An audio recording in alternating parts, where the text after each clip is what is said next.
Magandang umaga po sa inyong lahat. Ito po inyong abang lingkod, si King Bellimac, ang inyong host ngayong araw na to sa OFW Helpline Global. And itong programa natin ngayon sa OFW and Migrant Engineers and investors are here with us. Also, sumusuporta po from the countries tulad ng London, New York, Middle East, Southeast Asia, and of course kasama natin ang mga andito sa specifically dito sa Japan and sa Singapore. So the OFWs and migrant workers are united as one on how to contribute economically in the midst of this pandemic. So, first of the topic ngayong araw na to ay we will be giving time and to share from the Department of Social Welfare and Development on the impact on COVID-19 pandemic to overseas undocumented and abandoned children. So we all know that most of the vulnerable sector at this time, especially sa pandemic, are the children, the OFWs here abroad, and mga migrant na nawala ng trabaho, they lost their job, and the OFW Helpline Global was created to bridge distress OFWs for us to link in to right agency, right department kung ano ang mga needs nila. So so far here in UAE since 2018, there were at least I will just give an idea sa DSWD natin how the OFW helpline assists the undocumented and abandoned children. We reach around 400 plus children ang total until this point of time, and marami tayong natulungan. And actually, at this point of time, sa OFW helpline alone, alam niya ni Sir Joseph is also a witness how we help each other during the last year pandemic. So kahit nahihirapan kami, wala kaming pera, we join hand on hand. Mga churches namin nagsama-sama just to provide thousands of food packs, and usually actually we delivered hundreds of grocery packs every day, and hindi yun galing sa gobyerno dahil hindi pa ready ang government natin eh. So doon talaga actually lumabas itong OFW helpline dahil ayaw ko nga talagang ma-social media or gagawa ng mga ganito na platform, but I have no choice but I need to call on OFWs and migrant na the same sa puso ko. So without further ado, I will give time kay Miss Norlin Kilam from DSWD, and siya na rin ang magpakilala po sa kanyang sarili po. So let's welcome Miss Norlin Kilam. Please, ma'am. Please unmute yourself.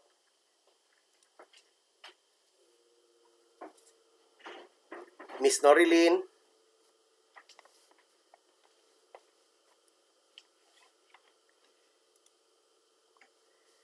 So I think merong problema siya sa line siguro. So yes, babalik lang naman yan siya. So para hindi masayang yung oras natin, I will move to the real talk part. So first of all, I will introduce you Miriam Hilario from the Princess Cruise Lines. So, Miss Miriam, siguro napansin mo na DA is here, DA Amas. The reason why we got this program is para to cater former OFWs or the most important itong mga cruise liners. Sila talaga ang hundreds of thousand talaga na worker ang nawala ng trabaho or would say waiting.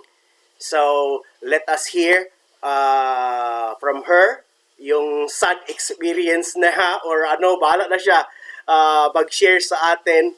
And don't worry, Miss Miriam, merong gift tayo ditong makukuha from DA, from the Office of the President, from Office of Senator Bongo, because I will be sharing this link to them. So, ikaw na rin po ang magpakilala sa sarili mo, taga saan ka, ilang taon ka naging OFW, and anong nangyari sa buhay mo, sa pamilya mo, ikaw nang bahala. So, welcome Miss Miriam Hilario, former crew ng Princess Cruise Lines. Isang mapagpalang umaga po sa bawat isa sa atin, nasaan man po tayo naroon, umaga, gabi o hapon. Sana'y nasa mabuti po tayong mga kalagayan sa gitna ng pandemya na ito. Ako po si Miriam Hilario, isang seafarer at for 9 years na po akong nag-work with Princess Cruise Lines. So it's really such a unprecedented time na nangyari tong COVID-19 na to, at hindi po lahat talaga tayo nakahanda sa mga nangyayari. So napauwi po ako ng Pilipinas last April 15, 2020. Kung nakapanood po kayo ng mga barko na nasa Manila Bay, kami po yung kauna-unahang nandoon at dumating para i-repatriate ng mga kumpanya namin.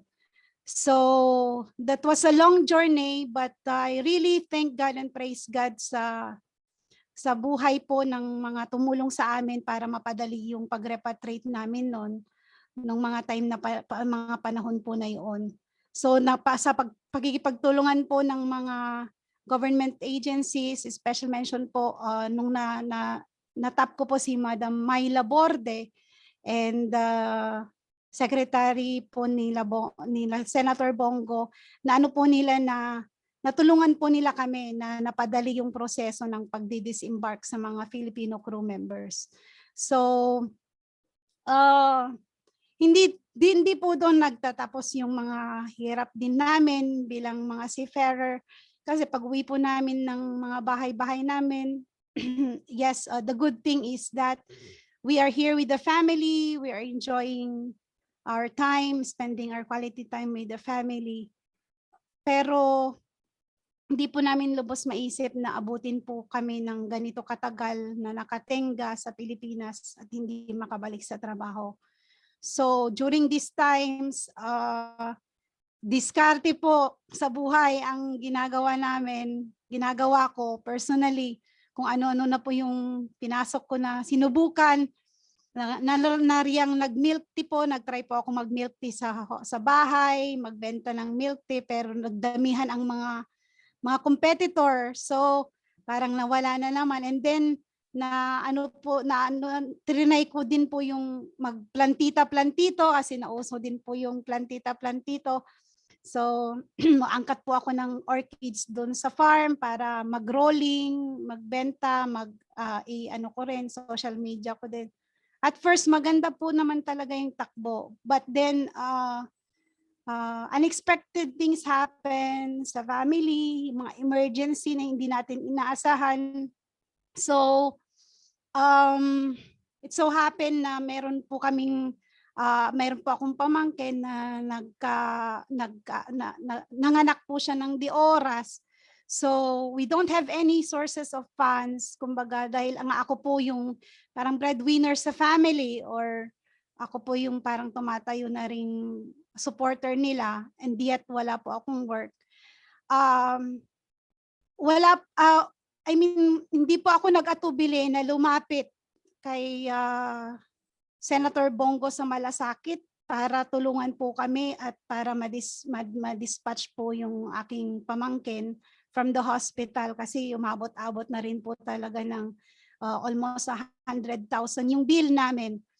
So, napakabuti po ng Panginoon sa kanilang buhay at naranasan ko po yon, proven and true, na pagkapit ko po naibanggit ko rin po ito kay Sir King Belimac, sabi kong gano'n, kay kapatid na King, sabi kong gano'n, tulungan mo ko, ilapit mo ko, sabi kong gano'n sa kanya. So, doon po talaga nagtulungan kila Ma'am Laborde, tinulungan din po nila talaga ako personally.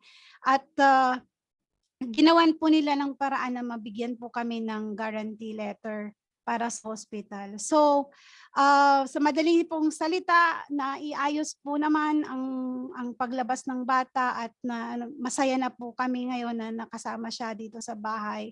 At tuloy pa rin pong buhay kahit anumang problema. Dangan nga lamang at nagamit yung mga pera na mga puhunan. So ngayon parang back to zero ulit kami. And then here comes, kasi po may binabayaran din po akong sasakyan. Nasa countryside po kami, banda ng Tarlac. I'm from Tarlac, so we are living in a barrio wherein medyo malayo sa city. So parang it's a must, or parang nagiging isang requirements na rin po na magkaroon kami ng sariling mga transportation. Lalo na po ngayon, wala naman po talaga tayong mga public transport. So, yun po yung nangyari na delayed na po na rin po ako ng payment sa sasakyan. Napakabait po ng PS Bank na kinikater kami bilang mga OFW, at yun nga, na-accredit pa rin naman po ako ng Bayanihan Act. So right at this very moment, patuloy pa rin po sa hamon ng buhay. Naghihintay pa rin po kami kung kailan po kami ulit pasasampahin. Although there are signs that we will be able to be back on the cruise industry within this year. But we are hoping and looking forward for other options na posible po nating manatili na lang sa Pilipinas. Parang ganun po ba? Yung makasama na lang pamilya, kung may mag-open po na negosyo na maano po ako, mabibriefing po ako, matutulungan po ako. I believe the government have plans for all this. So, actually po ma'am, to be honest, mga kapatid, na-try ko na rin pong nakipag-communicate through the ACPC, sa agriculture po. I had the briefing the other day with Ma'am Mayet, and I'm on the process of preparing all the necessary requirements, especially the business plan and proposals po. So maraming salamat sa mga walang sawa nilang pagtulong, for the wholehearted. Gusto ko po lang po talagang ipaabot sa kanila noon, at sa patuloy na pagtulong pa po sa mga katulad ko, sa mga kagaya ko ng mga OFW at seafarer. Marami po ang mga programa ng gobyerno na posible talagang makatulong sa atin. So, thank you so much po sa programang ito. So, patuloy po sana nating tulungan ang mga kagaya ko na mga OFW. Gustong mag-umpisa, gustong manibago ng buhay. Yun lang po ang masasabi ko. Maraming salamat po muli. Thank you so much, no, Miss Miriam Hilario. Salamat sa iyong panahon at sa iyong I would say sa personal experience mo na share mo dito. Alam ko si Ma'am Mimi talagang ang daming mga stories na narinig nila, and I would say naiintindihan niya, and that's why she is here since yesterday pa na nagkaroon tayo ng system na problema, but I'm so thankful. Andyan si Miss Mimi, andyan ang DSWD pa rin, and of course ang mga kasama natin dito na mga resource speakers. So I'm so thankful that andito tayo, and kasama natin pala ngayon, kakapasok lang si Sir Raymond Canosa. So mamaya siya yung mag-share din ng isa siya sa mag-share sa atin dito as a resource person. So may I ask Miss Norilyn if available na siya? Miss Norilyn?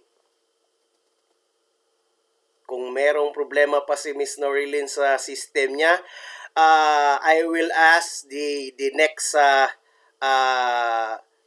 person that will share his real life experience as a former OFW.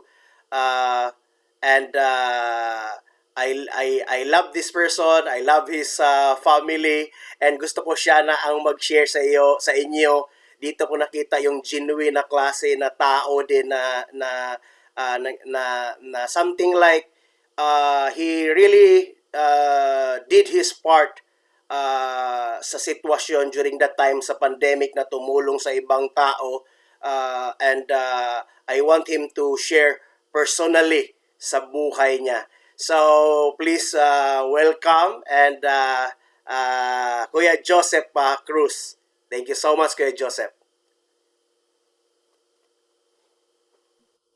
Good morning po sa inyong lahat. Good morning, Kuya Kim. Kuya King.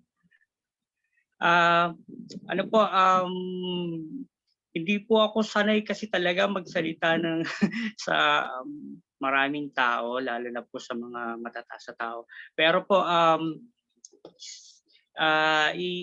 ililipat ko po yung mic sa asawa ko kasi po siya po yung talagang mas naka-experience nung talagang napakalaking help na naibigay nyo. Kaya siya po yung magsasalita.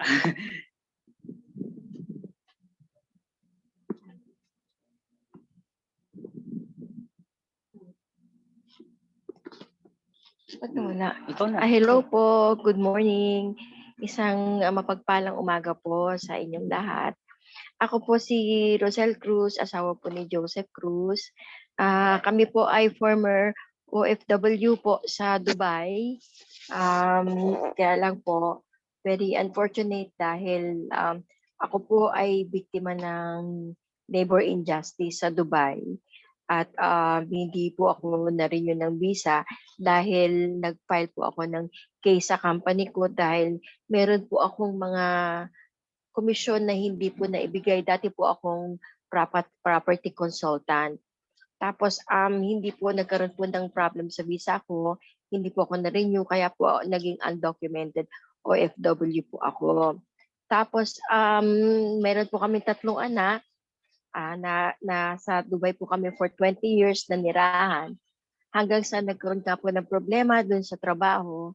Tapos isa pa pong naging malaking problema na dinanas namin is yung nagkaroon po ako ng transverse myelitis. Ang transverse myelitis po ay isang autoimmune disease na tinamaan po ang aking spinal cord. So naging paralyzed po ako. 2 years na po akong paralyzed, but then hindi po ako nakauwi kasi po dahil nga po dun sa visa problem ko. But God is truly good po sa buhay namin dahil with the help of Sir King Belima, na pauwi niya po kami. Tapos nagawa niya po ng paraan yung mga cases ko po sa Dubai. Kaya po kami napauwi dito sa Pilipinas. So napakalaking tulong po na naibigay sa amin ni Sir King. Saka po ng DSWD na si Ma'am Judith po. Napakalaking tulong po talaga. Hanggang ngayon hindi po kami binibitawan ni Sir King dahil ngayon po dito sa Philippines, yung husband ko po nag-resign po sa trabaho kasi kailangan niya po akong alagaan, kailangan niya po mag full-time sa pag-aalaga sa akin. So umuwi po kaming pamilya dito sa Pilipinas, kasama ko po yung 3 anak ko at yung husband ko. Ang ano po, ngayon nagtutuloy po ako ng pagpapagamot dito po sa Philippines, na confined po ako for 2 weeks sa hospital. Pag-uwi ko po dito, hindi ko po alam na meron po akong sepsis shock. Ano po, nearly po na wala na po sana ako ngayon. By the grace of God po talaga na naagapan po na nakuhanan po ako ng parang isang tube na nana po sa katawan. Tapos ngayon po currently ginagamot ko yung mga bato ko sa katawan, yung meron po akong bato sa ureter, meron po ako sa bladder, meron po sa kidney. So yung ano po namin ngayon, yung situation po namin na nagpapagamot po ako, tapos yung mga ano ko po currently po hindi po naka-enroll, tapos yung husband ko po nakatutok lang po sa amin. Well, ngayong pandemic po, yung situation namin medyo mahirap po kasi parehas po kami walang income. But with the grace of God, with the help of the family, yung parents ko, medyo nakaka-survive naman po. So ano lang po, kumakapit lang po kami sa pangako ni Lord na hindi niya kami pababayaan, at saka yung mga taong tumutulong sa amin like si Sir King, yun po isang malaking pagpapala po sa buhay po namin.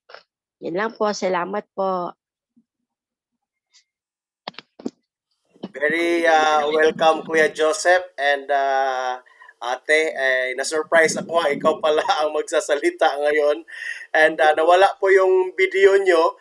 So, siguro, can you show the glimpse lang, Kuya, sa sitwasyon ni ate to show sa mga kasama natin dito na ganon ang sitwasyon niya.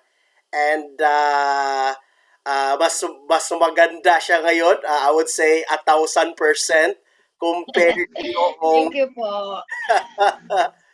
Thank you po, Sir King. naiiyak ako sa iyo dahil I'm so happy na makaupo ka na dahil last year talagang hindi ka nakakaupo, hindi ka mahawakan ng kamay mo. And to God be Opo. the glory. Grabe. I'm so happy. Thank you po. Salamat po sa inyo.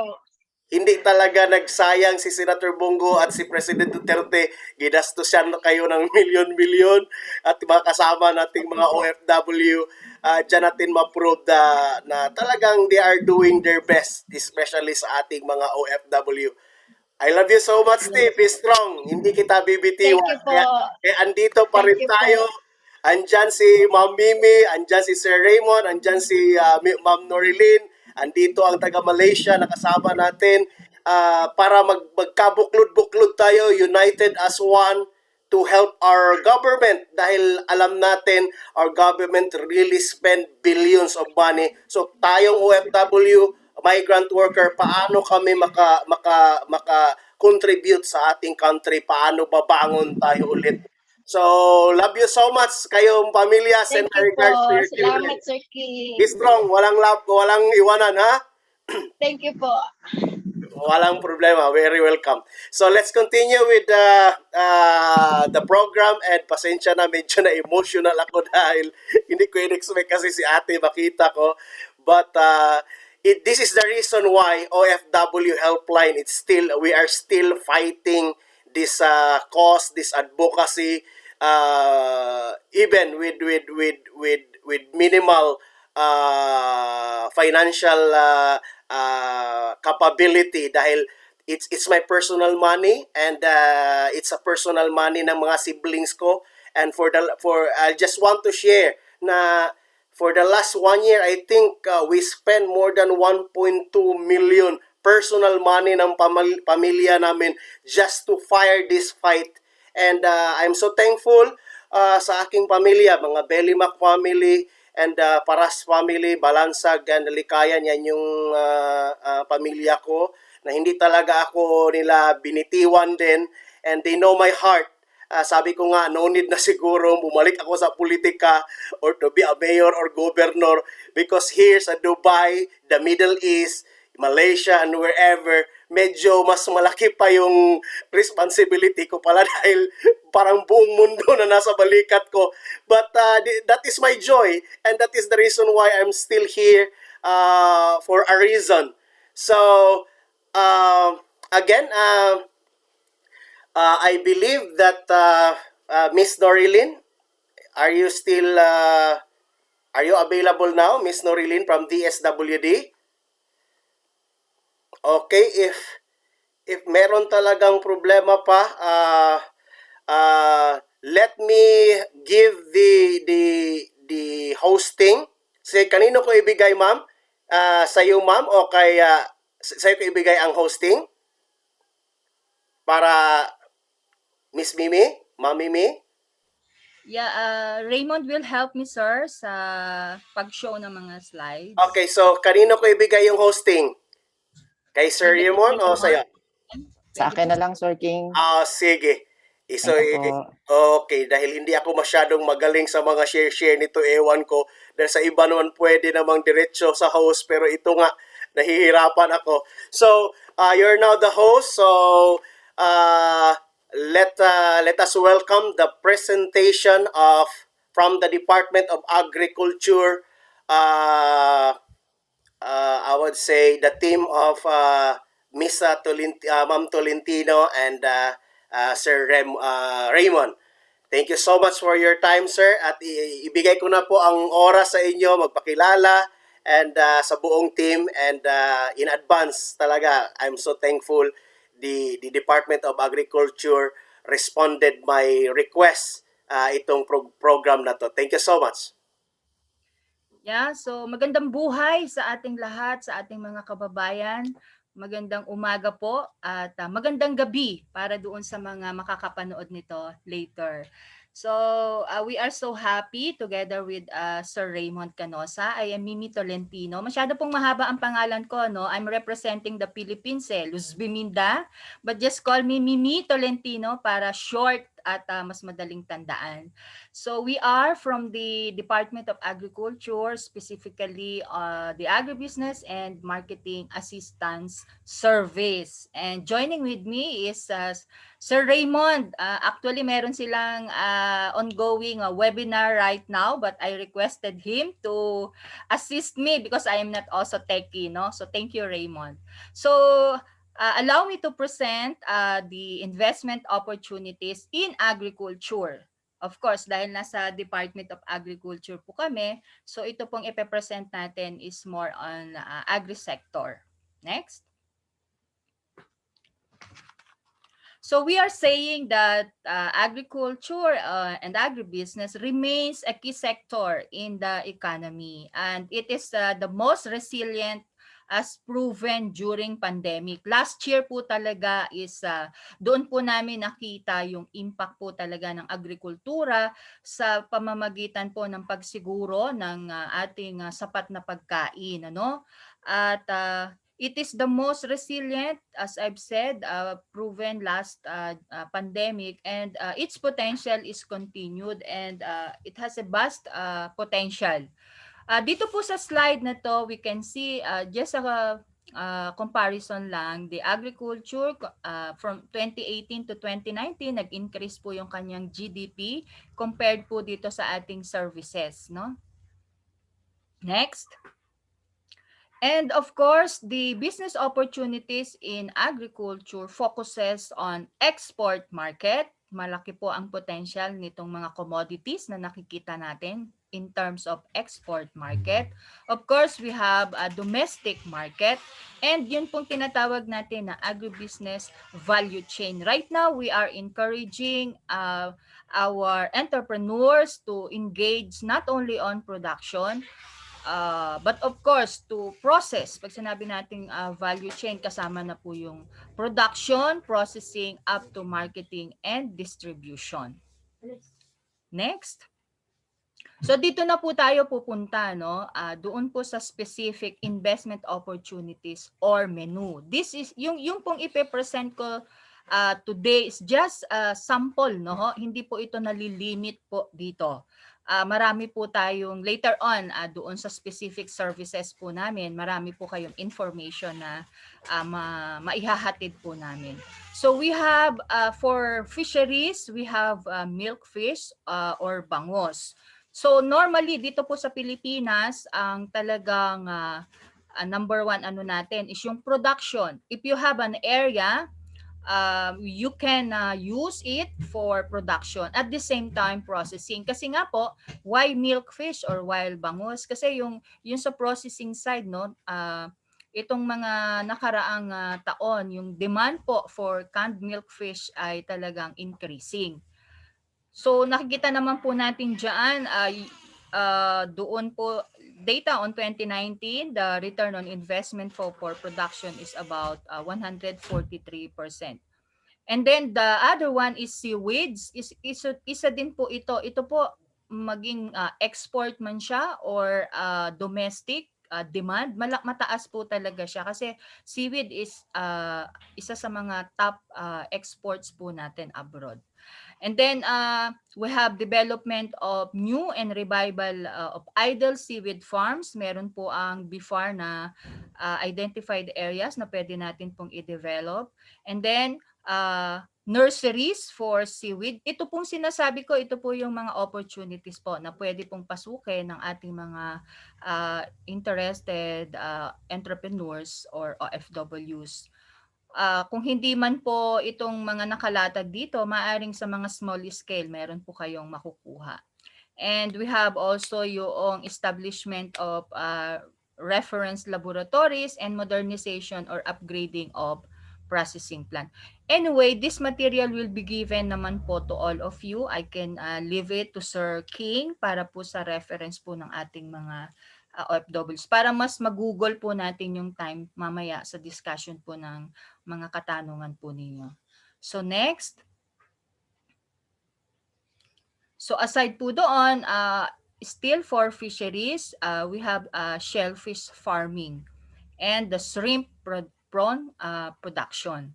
So alam nyo po, kanina na narinig ko po si Ma'am Miriam, no? I'm so happy na kayo po ay naka-access na sa ating ACPC. Mamaya po makikita niyo po yan. And ito po ngayon yung isinusulong ng department kung paano po talaga makakatulong ang ating pamahalaan. At ilan lamang nga po ito sa ating ibinibigay na information.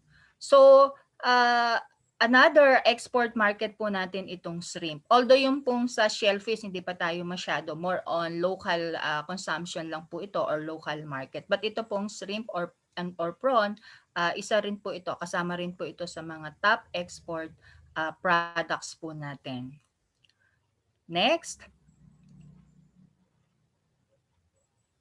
Ayan, so tilapia, ito naman ay kilala na dito sa ating bansa, the bangus or the milkfish and tilapia. So more on production pa rin po ito and yung sa breeding ponds and yung nurseries. So kung kayo po ay for example may idle area no na hindi po natin kinocultivate for a long time, nako ito pong panahon na ito ay kailangan na po nating asikasuhin no. Kahit po yan ay maliit na area lang no. Kasi mamaya makikita nyo rin po yung example na mga interviews namin with our dating OFWs. So, kung wala naman pong malakihang area, meron naman kung meron lang po kayong pwede naman tayong mag-start sa maliit lang. Again, we encourage na start small lang muna no kasi alam naman natin especially sa mga OFWs na hard money no yung kinita natin, hindi natin pwedeng pabayaan na ilagay lang sa isang investment na malulugi ka or alam mong hindi ka kikita. So, sabihin natin na medyo parang malaki naman nini yung ating investment cost or yung starting capital. Again, pwede naman po itong maging maliit kung mag-start tayo sa small number or total of fingerlings. So next. Ito po, alam ko merong magdi-discuss sa inyo nito, no, mamaya, yung sa aquaponics. Ito po kasi senior sa atin ng Bureau of BIFAR and Aquatic Resources under din ng department. So, ito, pwede to dito sa mga urban or sa Manila area. Kung wala talagang lupa o lugar sa probinsya, pwede rin ito. Kung meron ka lang mga backyard na hindi nagagamit, pwede natin po itong itry. So, production of selected vegetables and fish and establishment and development of aquaponics grow bed and fish tanks. Ito po, yung mga technology po na ganito, we can assist you po, no? Katulad ng ginagawa ni Sir King, no? We can facilitate and link you with specific DA agencies kasi yan po ay bahagi ng ating serbisyo mula po sa pagtatanim, paghahayupan at iba pang area ng opportunity sa agriculture hanggang sa pagmamarket, kami po ay nakaalalay po dito. Next po, after fisheries, punta naman tayo doon sa crops, no? So ito nakita nyo, garlic and onion. Why garlic? Kasi ang taas-taas po ng requirement. In fact, nag-import pa nga po tayo. Pero itong nakikita nyo sa slides, ito yung ating mga major spices na ginagamit everyday, no? So kaya nga sinasabi, culinary seasoning, traditional medicine, hindi lang sa pagluluto, meron pa rin itong gamot, no? May makukuha pa rin tayong benefits, ano. And then yung atin pong local supply ng onion cannot meet the demand as can be observed, nag-i-increase din po yung importation natin, no? Kasi nga yung ating production is hindi pa po enough to support yung ating mga local demand. Next. Kung ayaw nyo naman po ng sa fisheries, ayaw nyo rin ng onion at saka garlic, pwede rin po ito sa livestock naman po tayo. So ito pong free range chicken, marami na po ang into this free-range chicken investment. Kasi ito nga, kailangan lang niya minimal yung investment mo, no? Nakita po natin, total expenses niya, wala pang 50, nasa 50 heads na siya. Tsaka yun nga, hindi po siya nangangailangan ng malaking lugar, no? Tsaka yung hindi siya ganun kasing, kung aalagaan mo siya, hindi siya katulad ng ibang klase ng manok na kailangan talaga na nakatutok yung oras mo. And of course, yung free-range chicken po natin are raised for its meat and eggs. So dalawa na siya, hindi lang sa karne, kung hindi pati sa itlog niya. So ito po ay nakikita niyo po yung Kadiwa Agribiz webinar namin, ano. You can access po itong topic na ito na natapos na po natin ito. So mababalikan po, just access po yung aming Facebook.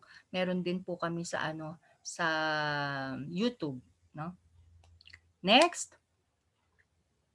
Ito yung duck racing. Ito po ay kilala na sa ngayon because yung pong yung mortality rate nito ay talagang less lang kung i-compare mo po sa chicken. Tsaka sabi niya nga, live longer than chicken. In case of egg production, chick lay eggs for a long period. And resistant po siya sa common avian diseases.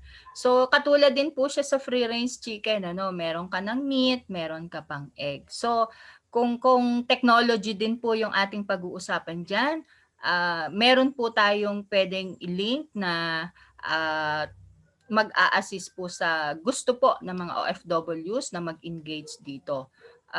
We can facilitate naman din po yan. So kapag ka po kayo ay nag-alaga ng 500 heads, 5 cycles na pala siya, no? Although kasi kung bakit 500, halos 500,000 siya kasi nga po 5 cycles na siya and medyo madami na siya, 500 heads. So again, sabi ko nga, pwede naman po tayo, ito naman po mga expenses na ito ay malilesen kung ang lang po, number of heads po natin ay minimal lang. Just to test or just to try, yun pong ating opportunities. Next. So ito po, makikita rin yung po rin yung ating interview po na feature namin sa webinar. So for livestock, we have goat racing. Yan. Isa rin po yan sa madaming request na nare-receive namin from OFWs, yung how-tos o ano ba yung investment opportunities. Kasi yung webinar po natin, ito po ay nagkaroon na po kami ng closed group, yung ating Agribiz webinar. At yung po mga topics na gusto po na ma-discuss, yung po ay hinahanapan namin ng corresponding resource person. And then we have live airing and live Q&A para talagang yung engagement ng speaker at saka ng attendees, mas makapagtanong sila ng technical aspect kasi nga pandemic tayo, hindi na tayo nakakapag face to face, pero ganun pa man, ina-assist pa rin namin sila. Hindi natatapos sa webinar lang. Yung continuous, no, parang yung relationship is nabibuild because of yun nga, it's a form of information dissemination. Next. Ayan. So kung ayaw naman po ninyo ng mga nabanggit ko, ito po ay just to give you ano-ano ba yung mga commodities po na merong mataas na return on investment.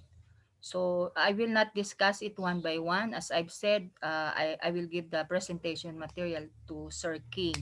And again, yung pong mga how-tos or technologies po nito, meron po yan, available po yan. Just let us know kung saan po yung interest ninyo and then we will support and assist you po. Next. Ito, yung nabanggit ko nga po kanina, we encourage din yung processing. So ito po ay nakita natin na ito po mga kung nakikita niyo po itong Dream Coffee, di ba? It's a tribal product po no na ngayon ay sinusuportahan ng isang entrepreneur at ito po ay processing. So doon sa processing, mataas po yung ating potential at saka marami na po kasi ngayon naghahanap ng mga healthy and natural and organic products. 'Di ba? Yung mga gourmet products natin, yung mga specialties, yan, yung mga nakasaad po diyan. And then yung sa another ano natin, yung sa cocoa products, yung mga processed food natin, yung mga jams and jellies, no?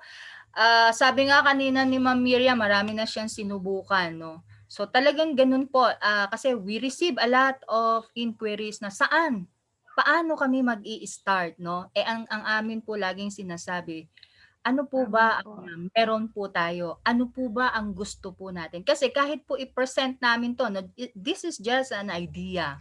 But again, yun pong kung saan po talaga kayo inclined na business, ay pwede po natin yung subukan. So for investment po dito sa processing, of course, ito po naman ay yung mga ang investment potential po dito is as processor targeting consumer market and as a raw material supplier to agro-processors. Yon. So kung hindi man po kayo nagpo-process pero meron naman po tayong nangangailangan ng mga processors, yon, we can link kasi it's part of our mandate or task na yung ating market linkage. So ito pong pictures na to ay just sa ito po sa moringa kasi nabanggit ko nga po kanina, ginagawa ito po sa Japan yata ine-export na po nila. Kasi nga meron itong benefits, health benefits, no? So ito po yung this is our Director Ramon Yedra, no? At mismo na-visit po niya yung site, no, para makita niya talaga yung potential. Sila naman po yung owner. Yan. Tawag po nila dyan ay JPM Foods. So ito po ay ang raw mat ay yung moringa, tapos ginagawa pong capsule. And then in-export po nila or dinadala po nila sa Japan. Next. Ayan, another entrepreneur. Kasi nga po, yung webinar kasi namin, we are also featuring success stories of entrepreneurs. So, ito pong si Arturo Tolentino ay isang batang entrepreneur at ang kanya pong product ay yung Calamansi C Plus, no? So, meron po siyang raw materials within his area doon sa kanyang maliit lang po na farm, I think less than 1 hectare lang yon, ano, na engaged po siya sa processing. Yun nga lang, innovative kasi siya at saka yung mga information na nakukuha niya. So kumbaga, kinonvert niya into business. So ito po ay personally na-visit namin yung farm. Although small scale pa lang din po siya kasi right now ongoing yung kanyang FDA accreditation para makapag-sell na siya o ma-market na po niya talaga sa mga institutional buyers like mga supermarkets, mga hotels and restaurants. Kasi kailangan po natin na any product, lalo na at ito ay processing, kailangan po po tayo FDA accredited or certified. Yan, next. Ito po, isa ring maganda po ito na negosyo, no? Ito po ay kasama din doon sa aming webinar na feature na success story. Ito po ay sa Cavite, Mirna's Miraculous Mushroom Producer. Alam niyo po, yung mushroom, no, marami po siyang potential. Hindi lamang yung spawn, hindi lamang yung product mismo na mushroom. Marami po siya, no? At kumikita po ito. Ang kanya po, siya na rin po yung nagma-market. In fact, kulang pa nga po yung kanyang produce. Kasi ang buyer niya po ay institutional buyer, kilalang buyer na. At kaya nga nag-i-encourage siya na mas maraming mag-produce, mas maganda. Kasi kung ikaw ay mag-i-engage or mag-venture sa mushroom production, yung market, pwede mo nang i-market sa kanya. Kasi nga, meron na siyang mga existing buyers. So, hindi lamang po fresh, nagpo-process din po siya yung mga chicharon, ano? O meron din po siya yung mga ulam na ginagawa out of mushroom. So, ito pwede kang mag-start ng maliit lang, just to try. Marami na po kaming na-encounter na mga entrepreneurs na yung iba nga curiosity lang no? Pero later on, ginawa na po nilang negosyo. At right now, it is okay, no? Nag-click po ito doon sa kanilang target market. So next, ito naman po yung seaweed, ano, sinabi ko po kanina, yung seaweed kanina, pwede siyang i-process din at ito yung mga potential processed products po niya. And according to BIFAR, talagang malaki po yung potential kasi karamihan po ng ating mga pagkain ay merong mga raw mat nito pong seaweeds. So yan po, you can do it as pickles, as cookies, as leche flan, as chips, as jelly, no? Dami. Ang dami-dami po talagang potential.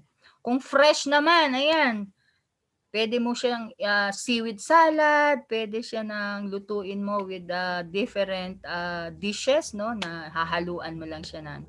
Pero itong pong seaweed, marami yan sa bandang Visayas and Mindanao.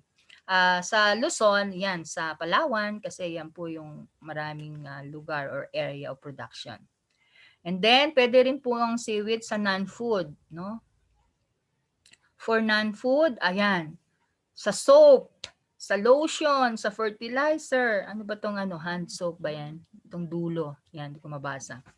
So, yan po. Next.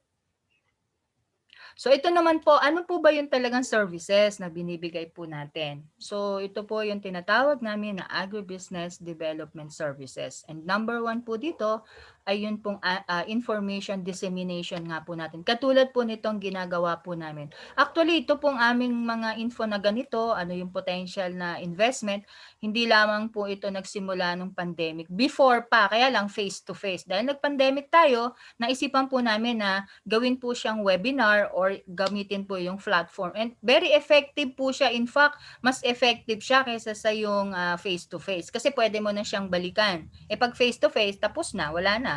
So ito, mababalikan po natin. So we disseminate information, mga IEC materials po natin, yung mga how-tos ay yung mga technology. The other one is yun pong trainings and advisory service online through Agricultural Training Institute. Yan naman po ay under din po ng Department of Agriculture.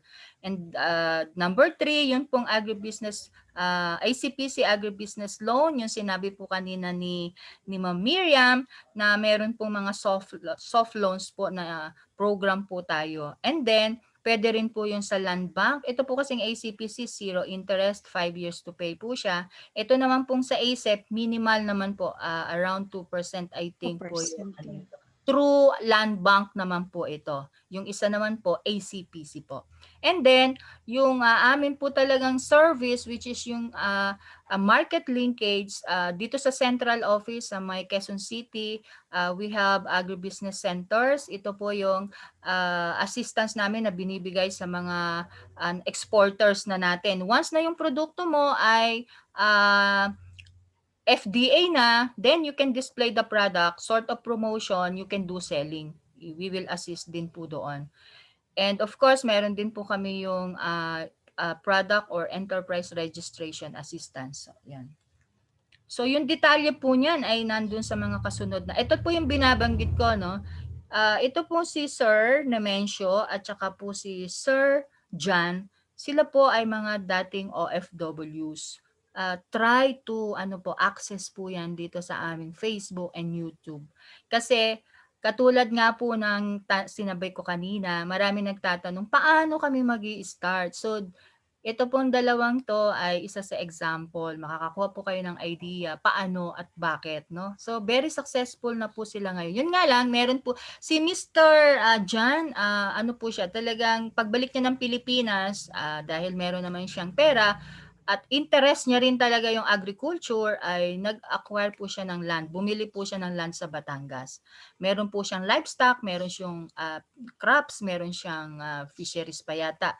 Pero dahil na medyo affected din po siya noong pandemic. Pero up to now, no, nagsusurvive po siya, and he is enjoying po yung kanyang business. At isa rin po siya sa mga supplier namin doon sa Kadiwa ni Ani at Kita, na kung meron kang produce, part po yun ng aming market linkage. So ito naman po yung sa coconut processing, yan po naman yung success story naman po ng ating family na nag-engage po sila on BCO o yung coconut processing. Nag-export na rin po sila sa ibang countries.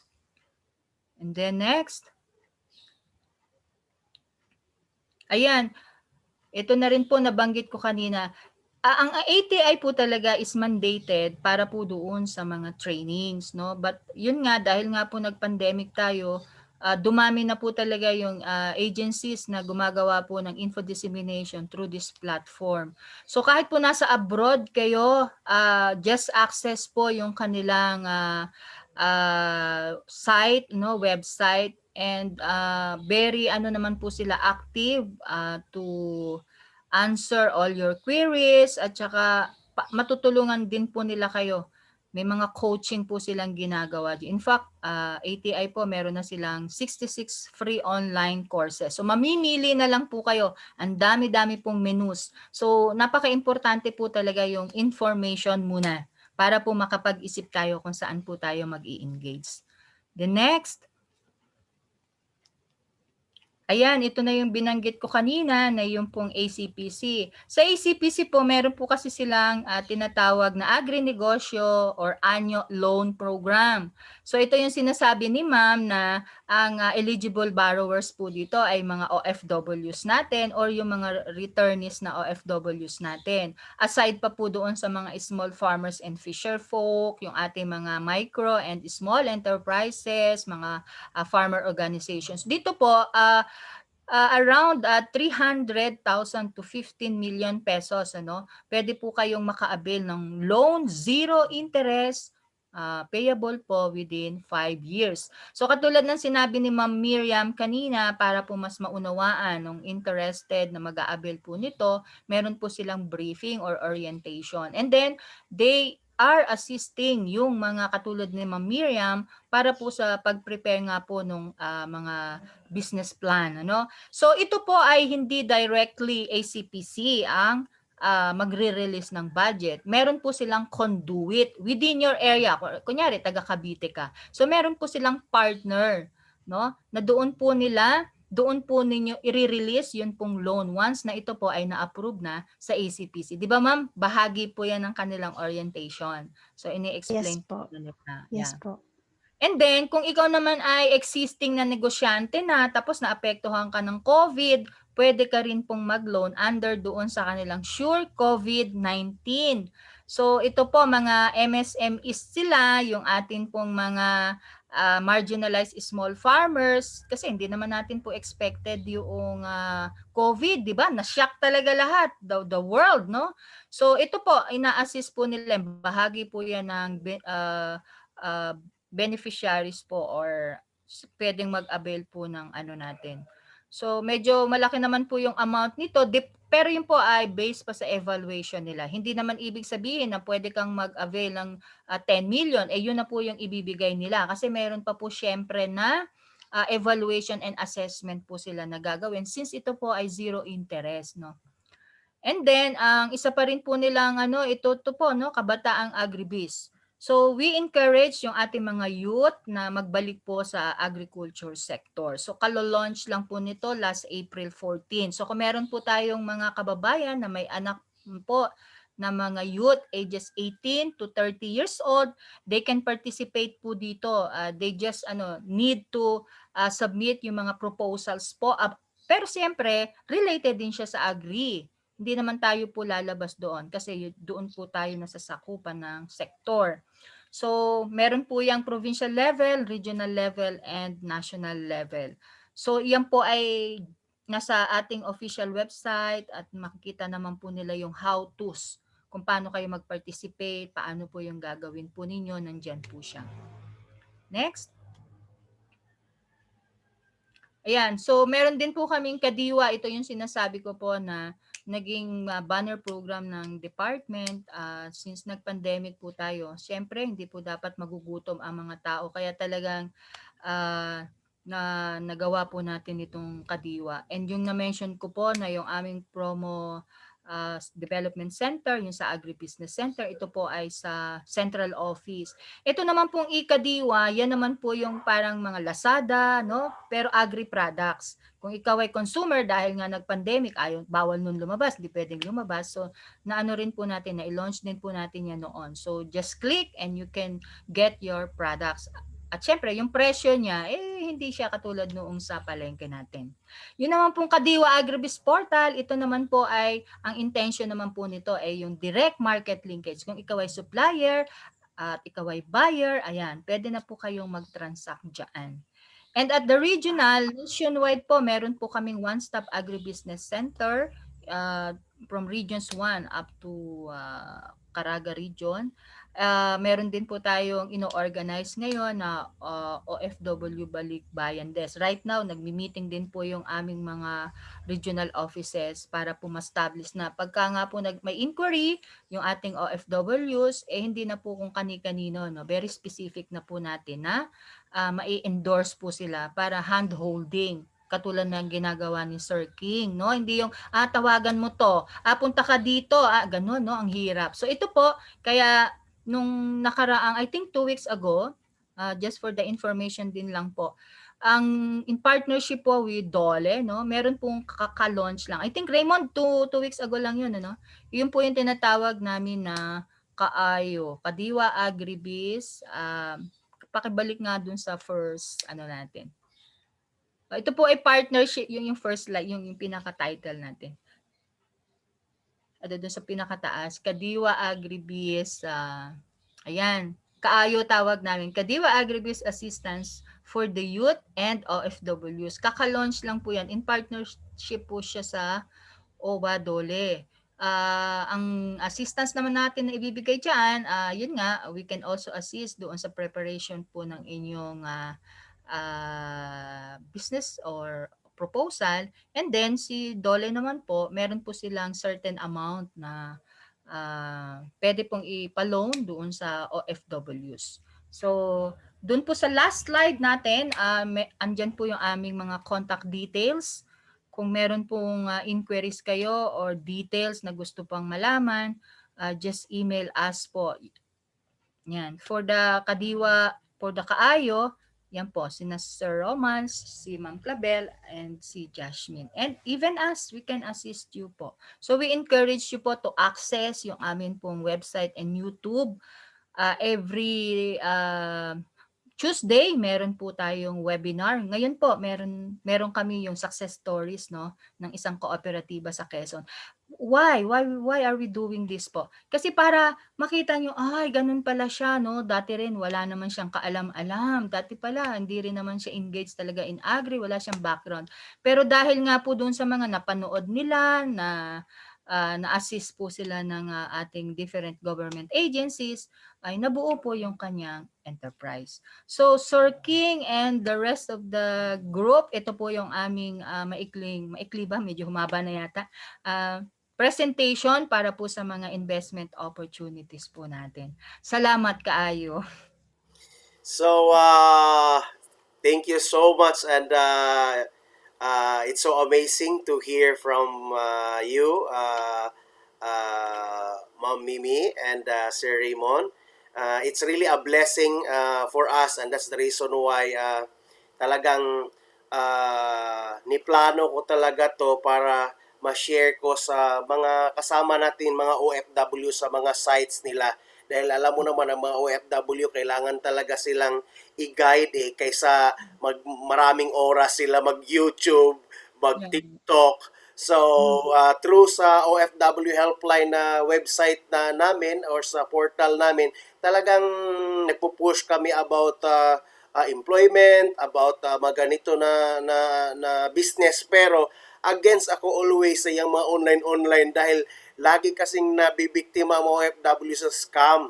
Yung mga multi-level marketing na bukas meron, ngayon meron, bukas wala na. So mga overnight business. So talagang gina-guide ko sila, and alam naman natin ang OFW helpline, 90% ng members nito are really distressed OFWs. So the 10% are my supporters, and of course itong mga investors na makasama kong mga OFW, mga successful din tulad nila Engineer Edward. So, I believe ni-message ko na si Ma'am Norilyn, pero talagang wala talaga ang DSWD. I think meron silang problema or ano. So, Engineer Assist. So I think Engineer Assist, okay. Engineer Assist is here with us. I believe, Engineer Assist, you understand about the opportunity. It's, I believe you understand 90% of it. Because I really requested that to Ma'am Mimi Tolentino from Department of Agriculture to, I would say, explain it into English, because you are not just a presenter here, Engineer Assis, you are, I would say, you will be our investor or to support this kind of program, because I know you for a long time, and your heart, the Filipino people, is very special to your heart, and that's the reason why you are here. It's a very short notice, but thank you so much for your time. So let us hear from Engineer Assis, the CEO from Den Senderhen Berhad Technology Solution. And of course, this presentation. It's about the technology on how to fight COVID-19, and let Engineer Assis explain the whole thing about this. I would say this gift that our country may receive. So andito Sir Raymond is here listening to us, and of course Mom Mimi is listening to us. I believe you will hear something powerful today, and I will present this one also to the office of the president. But I know the people that I know, the same as you guys, I may not know also sa the people that you know, that we can help this guy Engineer Assis with regards with this solution that he is proposing with. Engineer Assis, do you have a slide? And Ma'am, Sir Raymond, please transfer to Engineer Assis the hosting.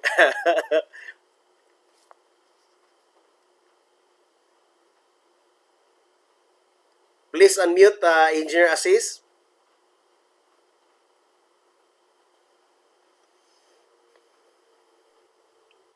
Yes, I still not getting my host yet. Who's having the host?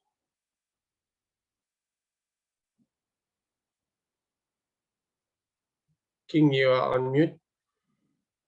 Okay, Sir Raymond, you're still the host.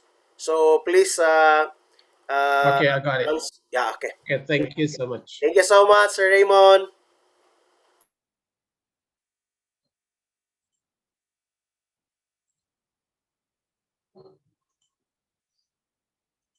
Can you see the slide?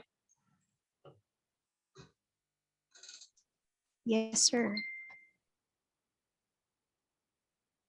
King, can you see the slide, right? Very well, very well. Thank you, King and the team. It's very my great pleasure actually to be here today with you on this online meeting. Now this online meeting become a norm for everybody now. Luckily, we have a good technology that we can communicate and see each other via online. I can't imagine if vaccine COVID-19 came 20 years ago, how we gonna do without this kind of technology? Okay, looking at the COVID pandemic now, I actually working together with Hitachi. You know, Hitachi is a big company. They are doing many business. One of that is a technology. So under Hitachi, there's a special division that take care of the healthcare. So we are working closely with Hitachi in the regional APAC on their COVID-19 vaccination management. As you know that Philippines now is undergoing a vaccination program for the citizen. At the same time, we want to see we can help the Philippines government, the Philippine people to manage the vaccination program with our solution together with Hitachi. So if you look at not only for the people that live in Philippines, but we're also looking at the people of working abroad or FW. So from the vaccination program, we are offering a complete end-to-end system.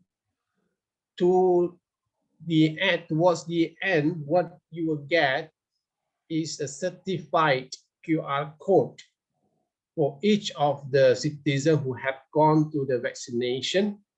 And this QR code is certified because we are using very strong security technology. If you heard about blockchain, so we are using the same security algorithm of blockchain.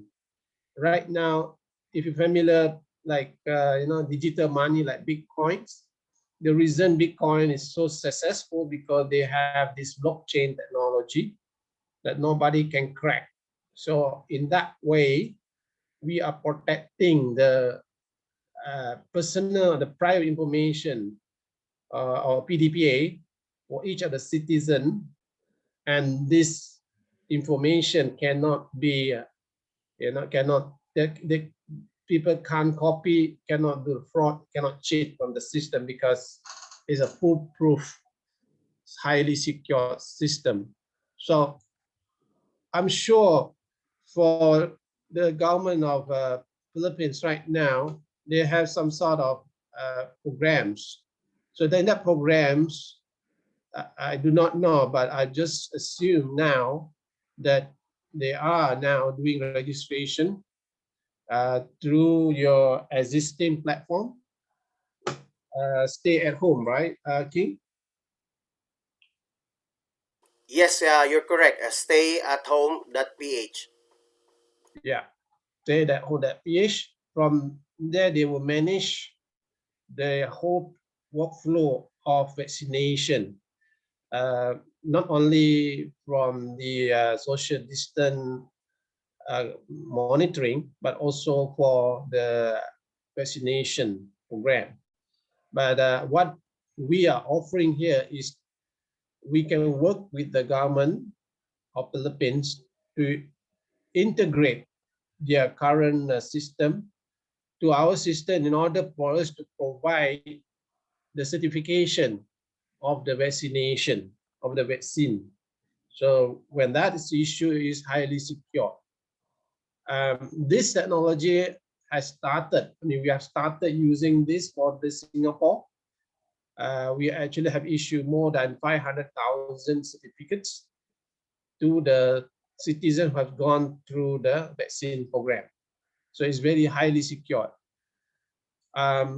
We are also looking, like, if the government of Philippines and other countries would like to do the green bubble, that people can travel between the countries, definitely they will give a highest priority to the people who have gone through the vaccine. So how do we manage that? We need to have some sort of very highly secured certificate that when the person walks in the airport, the immigration will have the system to scan it, the QR code, that this is certified that the travelers is actually has been vaccinated and will be allowed to travel in the country, maybe with or without the quarantine. It's all based on the government policy for each country. So if you have vaccine, for example, from certain good product like Pfizer, you may not have to go to quarantine at all. But certain vaccine from, I don't know, from Russia or from China, they could reduce their quarantine from 14 days to 7 days or even less. So in a way, we can support government policy so that the government can implement this kind of policy and encourage the tourism and also business, cross-border business activities, because these are very important time for economy to rebound, because we have gone through, well, at least more than 1 year bad time for economy, affecting everybody. That is for we in a solution also. We also looking at OFW workers, because I was informed by King that you have at least 8 million and above of Filipinos people are working abroad. So when they work abroad, it's very important that sometimes they get the vaccine from that country, or sometimes they get vaccine back in the home country in Philippines. So this system will actually facilitate those scenarios once they have they gone through the vaccination either in their home country or in their hosting country, so they can actually come back to the system and certify it. If the worker is in the hosting country, for example, they are in the Middle East, what they can do once they complete the vaccination, they bring the vaccination report back to the embassy, for example, and the embassy will have the authorized people to register them and issue them the vaccination certificate.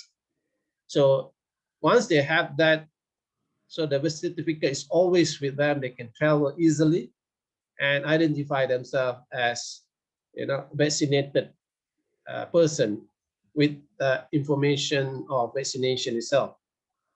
So in that, because right now a lot of countries are worried because with this kind of certificate, what happens if people do, they cheat the system, they copy or they hack the system. So that's why we introduced this highly secured certification program. Besides the OFW, we can also apply this for the whole country. So under DOH or even under the private institution, you can use this as a people walks in to do the vaccination, or with the your current system stay at home, we can integrate that together. From there, once that's done, maybe stay at home will talk to our system, and then we actually issue the certificate, a highly secured certificate. Can be in we can also send to the mobile, or they can even print the QR code. Or if the government have a little bit of money, they can issue a special card for those people have gone through the vaccination. I'd like to pause a bit if you have any question before I move to the next slide. Just a quick pause. Anybody have any question?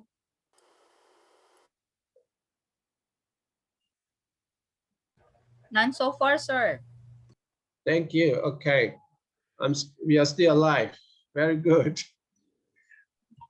All right. The process is this is the process of vaccination.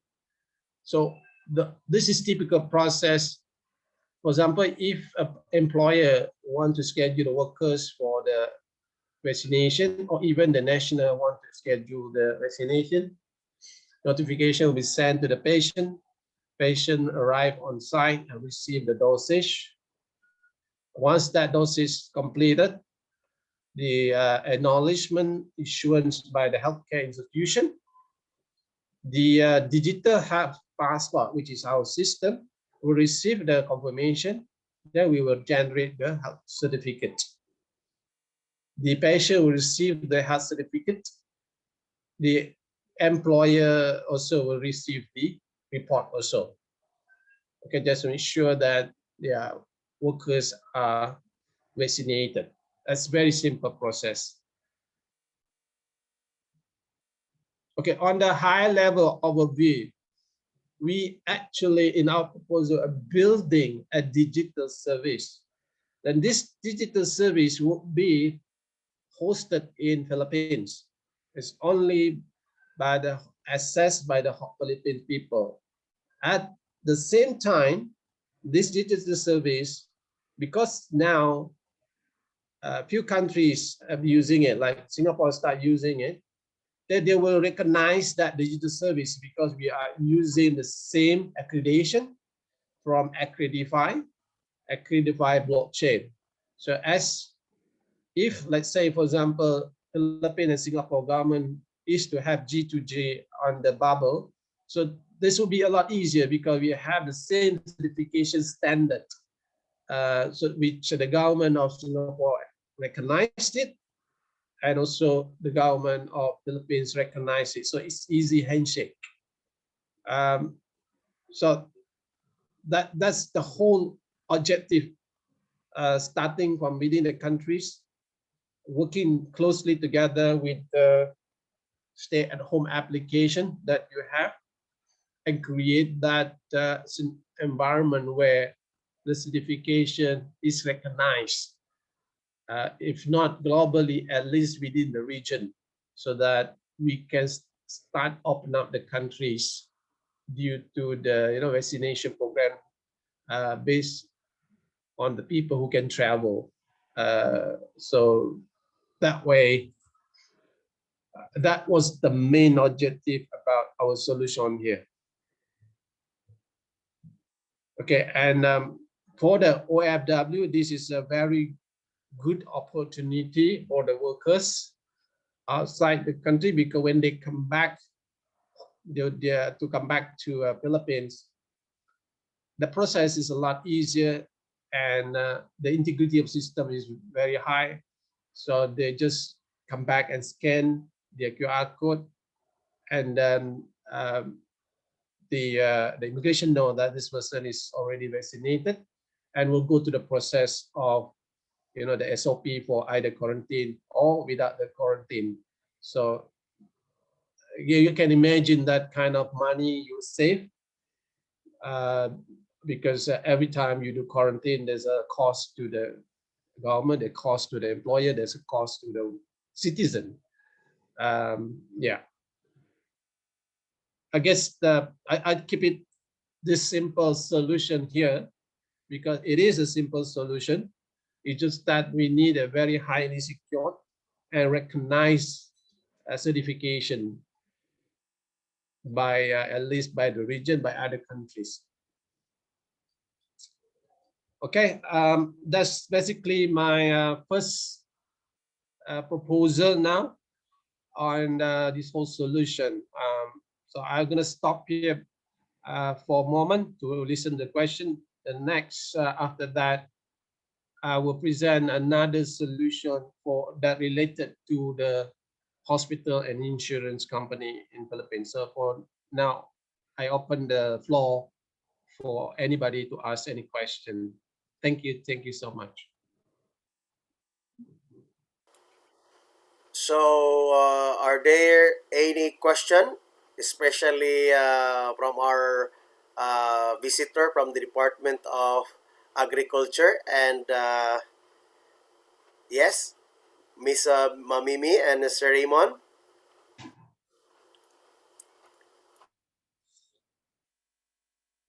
Yeah, I just want to know, sir, for example, if the government is interested to adopt the system, how much is the cost? Is there any cost or just the system or the application alone? Yeah, I think King have the answer for that. King. Why you throw the ball? Because so I'm just smiling here. I would like to inform also Miss Mimi.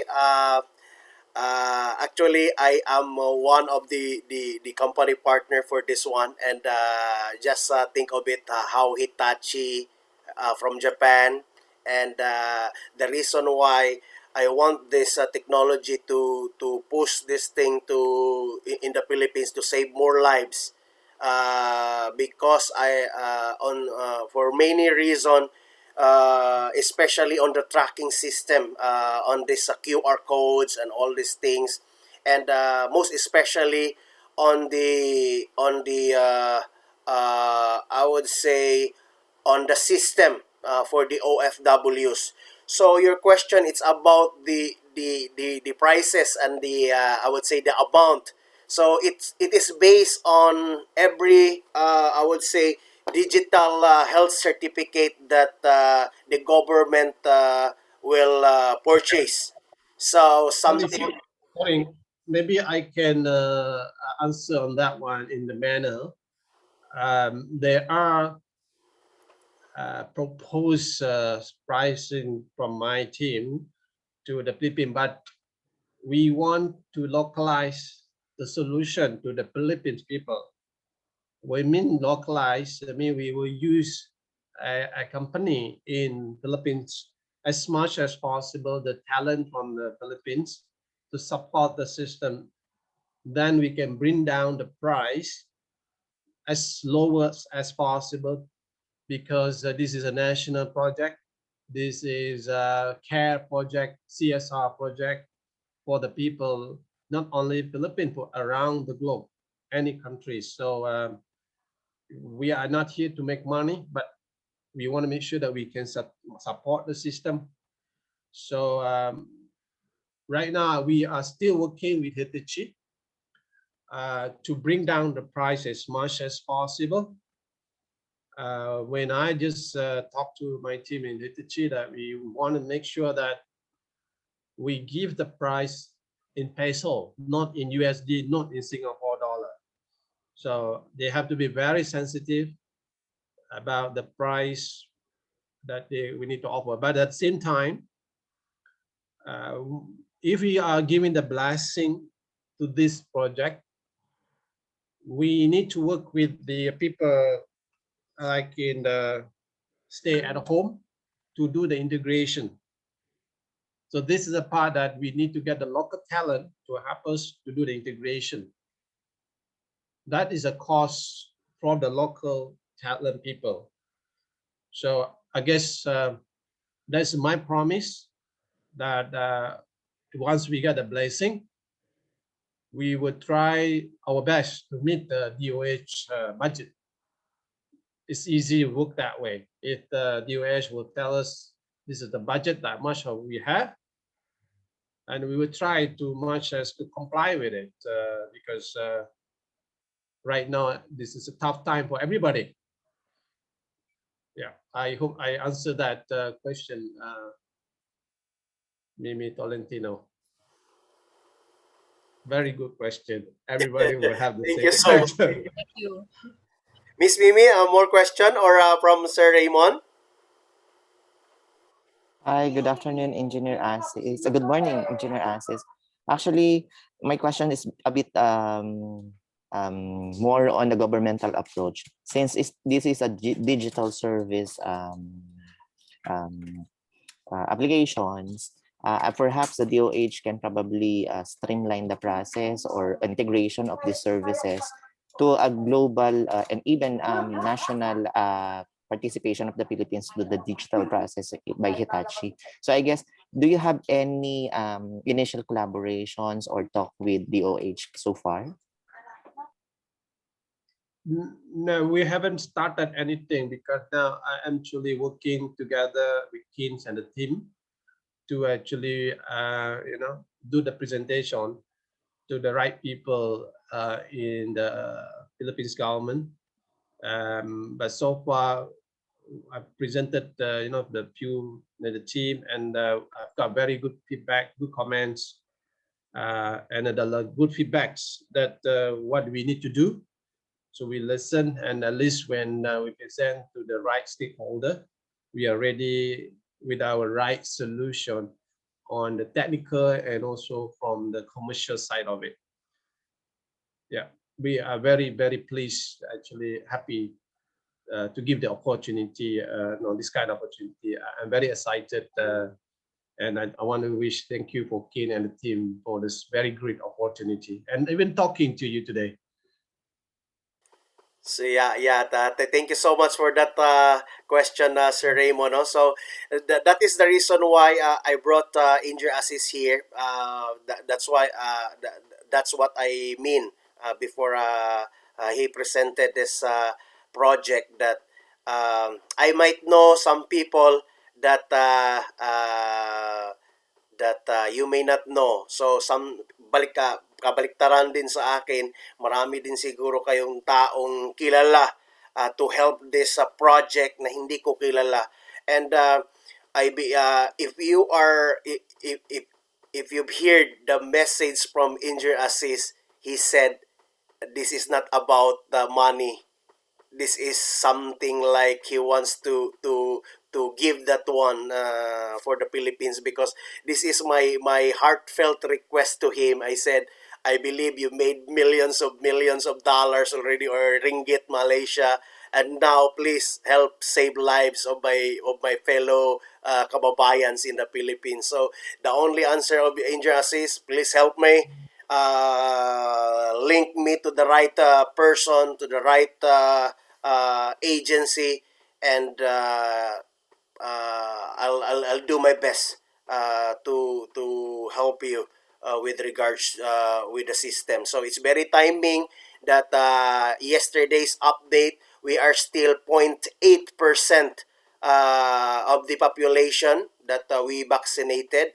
So our government goal, it's about 70%, and that is around 77 or more or less 80 million.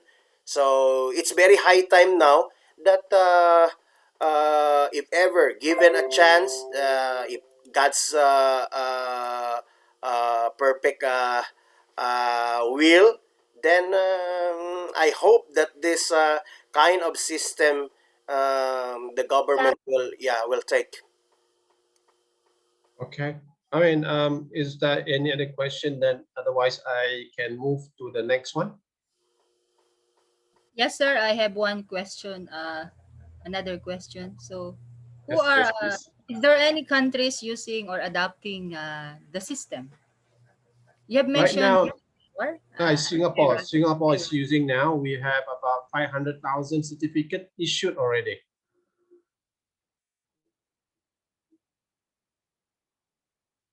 And now we are moving to Malaysia and also Hong Kong.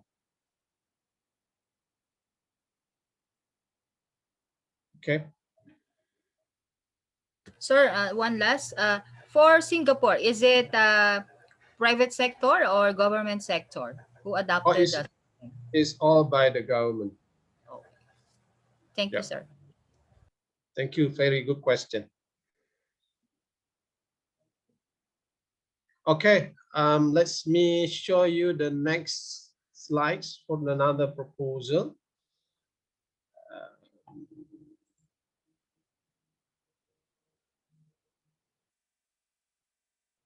Okay, this is actually our proposal for field health because just a little bit background. I actually had a visit to Manila a couple of times to propose this. It's a good solution. It just at some time, I think I need to get the right marketing people to actually to push the ideas. So when I did a study, there is a lot of opportunity between the field health and the hospital to automate the process so that the citizen, when they go to the hospital, for them to do the insurance claim process, we want to simplify that. That's one objective. Okay, let me just move on. The second objective is actually to give a transparency claim process so that the fund actually reach the intended underprivileged citizens. Because what happened not only in Philippines, sometimes the claim does not reach to the right people because of the people manipulating the process so that they can claim, they can take the money. Give you an example, like if the person need one medication, the doctor might give him a 2 or 3 medication so that they can put an extra claim to the insurance. This is not only happening in the hospital, it's also happening. I mean, you have accident with the car, the shop try to make as much as claim to the insurance. So it's nothing new. So that's why I think this is global problem, and we thought that this solution might help to, if not eliminate, at least reduce the potential fraudulent claims. Either it's excessive claims, or either sometimes they use somebody else's ID, like even the dead people, to claim that by the day there wasn't any person actually get sick. It's just a false claims, right? And we also want to reduce the claim time from 1 month to within days. And we want to build the trust, reputable integrity. With this kind of system, people will look at a field health as a very, very high trust, reputable, with a high integrity organization. Yeah. So what are we proposing? We are proposing actually ideas. Our ideas is actually that integrate the process that upload between insurance providers and hospital information system. As you know that for this kind of purpose, we want to focus on field health and also all the hospital, a government hospital first, with all the hospital information system in that particular hospital. Okay, this is typical problems when you talk about insurance processes at the hospital. People get sick, and sometimes they got to go a lot of process before they get admitted. I mean, we should actually make it that faster. Don't let the patient wait 1-2 hours or even half a day before they get admitted and attended by the doctor because of the insurance issues. So that would cause delay to vital care, and all this poor patient experience, unnecessary stress for the reimbursement. For the hospital, they want money quick. I mean, if I put a claim to insurance, don't tell me I'm going to get it 1 month time. It's not good for my cash flow. And it's too much work. I mean, so much paper to submit. It's ridiculous. And too much paper means not very environmentally unfriendly. For insurance company, There's so many queries because of the all this manual process. Where is my claim? What happened? Oh, I don't have it. Can you resubmit? All that thing is just too much work. Labor intensive data mapping, and yeah, sometimes the claim is not filled up properly. All that. On top all of this, we can see is lack of transparency that people can manipulate along the way. I'm just going to give me an example, like the patient and the hospital, or even the doctor, even the director of hospital, with the lack of integrity, I mean, I'm not saying, oh, I'm just probably now for 5% of these people try to be, to manipulate the system just to make money out of it. Submit the claims and to the insurance company, and the insurance company also sometimes, because they own this the fund, the officer might misuse his power and then issue extra claim, and from that he probably gets some benefit out of it. So this kind of thing is like very open to manipulation. Okay, so this is what we want to avoid. Okay, am I going okay so far? Yes, it's very clear. Okay, okay, I'll go next one. So with ideas is a system that we built in Malaysia. Actually, we want to make it as a product of Philippines also, with the help King and the team, so that ideas could be ideas of Philippines. With that, we want to integrate the system of hospital. I'm not sure if you had TPA, which is a third-party administrator for an insurance company in Philippines. This is where the company who want to be the panel of the insurance may not go to the insurance directly, can go to the TPA, will do the processing for that, and TPA will have multiple insurance that they're managing it. Another important thing that we are doing here is we do data exchange between the hospital and also the insurance company via online. So that involves a little bit of data mapping and data exchange there. We also do workflow analytics system, meaning to say that if you have special process or different process for Philippines in terms of the, let's say, for example, issuing of guarantee letter, we can follow that because we actually have the workflow analytics system to comply with your insurance claim processes. This is how it works. So you will have on the left side the appointment register patient. So they walked into the hospital. From the hospital, then upon which we can do the first thing we do, actually, we do a insurance setup at the hospital, meaning to say on the system side of it. We set up for each hospital, we have all the access to the insurance company via ideas.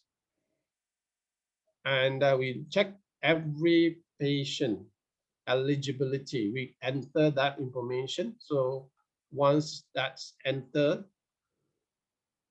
then it's easy for us to do the GL, guarantee letter request. EPAF claim, the claim, or if there is a referral, so we need to put a referral. All this is configurable.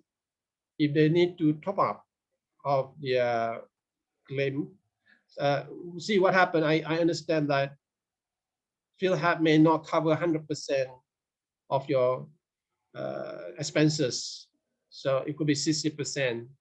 Then you have another parties, for example, another insurance or another organization like PCSO will come in and help out that 20%, or even the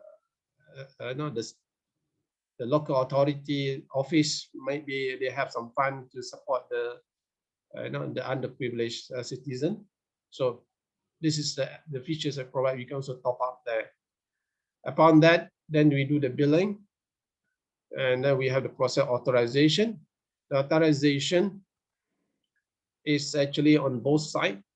It's from the hospital itself and also for the insurance company from PhilHealth. They can do the authorization for the GL, for the top up, for referral, and all that. So the idea is, again, I like to keep it simple. And from here, you can see that we are playing a intermediary exchange between the insurance PhilHealth and the hospital. And in a way, we provide a secured connection between the two. What's the beauty about this? If let's say DOH say that let's do this, what we can do actually, we can actually put the ideas in a third party organization that trusted by DOH, for example, to run this so that the data is actually managed by the third party. The reason being that we can pass this to the PhilHealth, but now we put in the PhilHealth, then it will be a conflict of interest because, you know, the PhilHealth actually who's guy who's going to pay for it. And we put in a hospital, also not good because hospital is a person going to request for the money and get paid. So if you have the third party will do the check and balance so that if there is excessive claim or false claim, it will be easily visible in the reports. And we can do some analytics to show that, you know, or the kind of disease or the kind of symptom, the kind of medication based on the symptom. If the medicine is not supposed to be there, then the third party can do the audit or send someone from the PhilHealth to the audit to the hospital to check why is it there's an extra medicine for this kind of, you know, medication or this kind of treatment. So that is the whole objective here. At the same time, once the bill is created and sent to the insurance, we can also send the same copy to the patient, so the patient has the visibility what he's been charged for. So we look at all angles. If citizen say the patient say no, that's not me, I didn't require that and I don't have that medicine, so he can file a complaint. Or let's say, for example, the patient is careless about it, and then the third party who manage the ideas will pick it up because of the analytics report, and also will do the check on that. Either from the hospital or even from the insurance company itself. If there is excessive, they can do a check balance to both.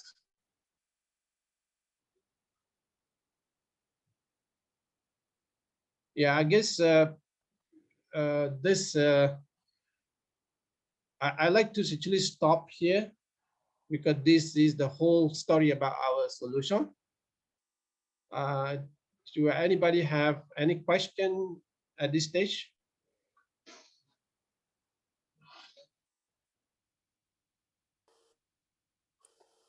Is there anyone from Kuya Joseph Cruz? I believe, do you have any experience difficulties in processing the hospital bills, or for the past few months? Are you still there? Or from DA? Okay. Hi, hello po. Yes, Sir King, yes. Yes, we had difficulty accessing this privilege when we were in when arrived last January 1. We tried to seek help from the PCSO, the SWD, but we're not able to get help from them. And the second, the hospitalization, the same thing. We try to ask help from the PCSO, but unfortunately, we're not able to access the link given by Sir Louis from the Sir Joe from the PCSO. It gave us the closed portal at the 8 o'clock in the morning. We try to submit our application, and at the 8:20, it gave us the what do you call this? It has reached already the availability for the day, so we're not able to again get the help from the PCSO. So it's quite difficult for us because we don't have any resources. Um,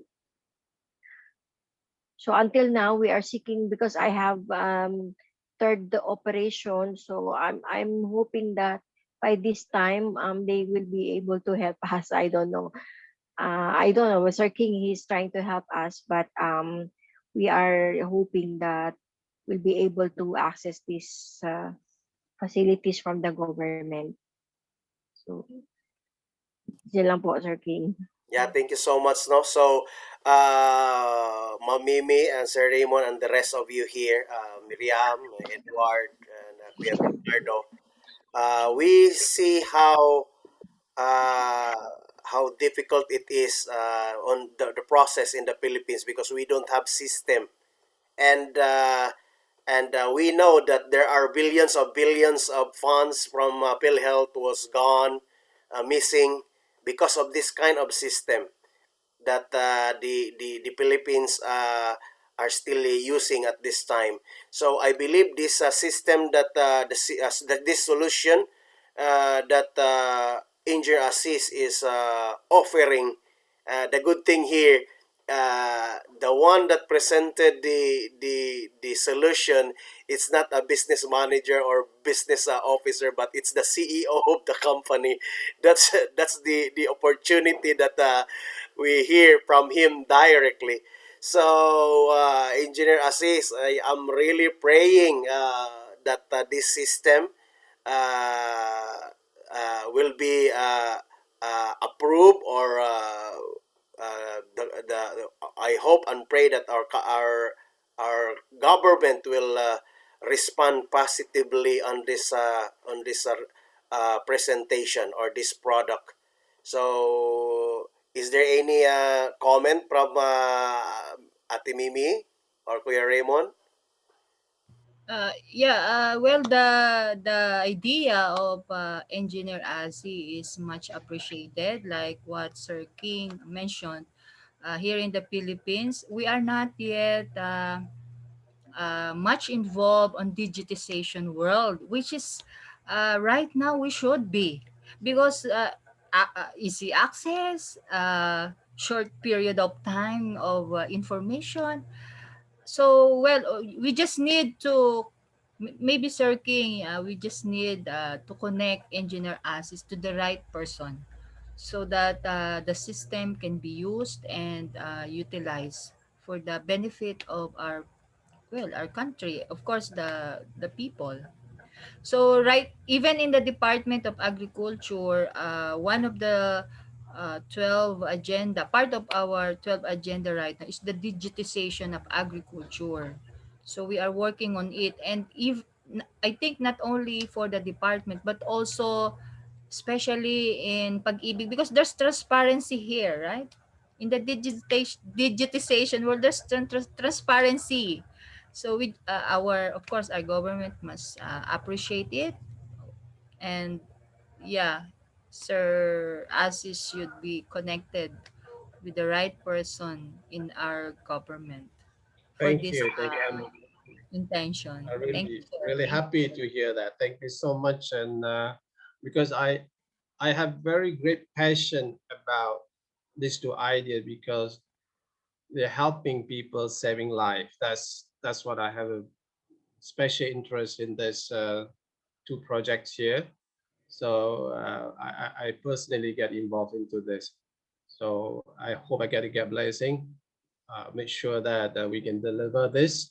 And once we deliver it, when I see it's working, it's bring great light to my heart to see this is helping people. That's most important thing. Thank you, King. Thank you, Ting. Yes, thank you so much. No, so is that the end of your presentation, Angel Assis? Yeah, I think that should be enough for the Okay. whole thing. Thank you so much. So, I believe the DAT, the Department of Agriculture, is not able to ask question. So before, I will ask a very short message from the OFW and migrant investors team. Uh, uh, may I open the question back to the DA Amas team. So, Indra Assis, kindly uh, pass the ball to me as the host. and Just King, if I may just ask one question. yes, This is not about the hospital, more on the agriculture. I actually working together with the agriculture in Malaysia of the marketing arm. They call it FAMA, a Federal of Marketing of Agriculture in Malaysia. What actually they do now, because their job is actually to take the local produce and actually help market this directly to the consumer. In that way, you cut off a lot of middlemen, so you can bring down the goods price. So it's good for the citizen. So because if you put too many third level people, then they will bring the cost out. So what the latest initiative that this farmer doing the marketing I'm doing was actually to create the marketplace for the farmers and also for the consumer to interact. If like Alibaba is like Shopee is like Lazada kind of thing, but the platform is actually for the agriculture only. So we link it up this, we actually custom made this just for this particular industry, this particular requirement for agriculture. I do not know, is that something that is already there in Philippines, or is it something that you also looking forward to actually, or is it under your area, Ms. Mimi, in this matter, Madam Mimi? Actually, sir, we are working out with the Department of Trade and Industry regarding the Delivery E program under the USAID. So the system is from suppliers, or the actors are from farmer suppliers. Yep. Then the buyers, which are the institutional buyers. We have also the provider of logistics, and then the transportation. So we are working on it, sir, because right now, as I've mentioned, it is included in the 12 agenda in modernization of the agriculture. Because uh, yes, we acknowledge that farmers are really always victim of the prices. And right now we are expanding it to uh, the production side. Before our webinar starts, I just attended a meeting regarding similar platform of DTI. So we are working on it, sir, because we believe that it will really, really help our farmers to increase their income and the monopolization of the Yes. middlemen. As Yes. you have Very good. mentioned, even we cannot eliminate it as soon as possible, but at least minimize. At least we Right. have success stories that we can tell to other that, oh hey, we can do it little by little. Yeah. Since this is gonna be, I mean, I'm very happy to hear that you have very good initiative, the same that we did here. Um, I mean, the next section, if we have the time, maybe we can share our experience together. What we have done here, maybe, we can learn from each other what I've done, and then if I can show you what we have on our system, how does it help the farmers and the consumer to bring down the price. Given the opportunity for our next meeting, maybe we can actually schedule that. Just have a casual on the knowledge sharing, and then at least we open up based on the real case scenario. Thank you.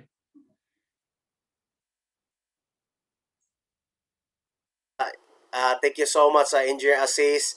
Yeah, I hope that you got what Ma'am Mimi is trying to say. That the Department of Agriculture actually is, uh, for me, we have to empower the Department of Agriculture, because especially I'm from the mountain of Mindanao, and we have a lot of lands that is not used. If ever this land will be used and maximized by the Department of Agriculture using the technology of dense solution, then I believe we will not need rice, imported rice, Miss Mimi. And actually, one solution that I'm pushing for the Barm region is the industrialization of rice. That is my plan with Engineer Assist. So I am so happy that you are here. Maybe you could link us to Secretary Dar. I know he is a open-minded person, and the president is really trusting him. And maybe on this platform or this kind of solution technology, Miss Mimi, it's a big help within your department. So sometimes God put us in one, I would say, in one platform that we may not know what is the God's purpose for us. So I am so thankful that Miss Mimi and Sir Raymond is here with us. And then maybe it's time for our visitors here, the OFWs and investor, to ask question. I have a lot. It's not a lot of question, but I'm so interested with the agri farm opportunities. But I will give chance to Engineer Edward, Kuya Joseph Cruz, Sisma Miriam, and Kuya Bernardo. If I'll give you time, just raise your hand and then mute yourself. Then one speaker at a time. Yes, Engineer Edward. Yeah, good morning, good evening, and good afternoon sa lahat. First of all, thanks Jesus Christ to have a good health, good life and family, and also a good team. Engineer Edward, we have difficulties on with your audio.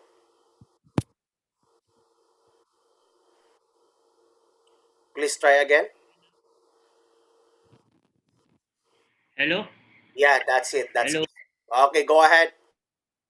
Okay, good morning, good afternoon, and good evening sa lahat ng makikinig at nanonood sa ating live YouTube, Facebook, and etc. Uh, First of all, thank you for Jesus Christ.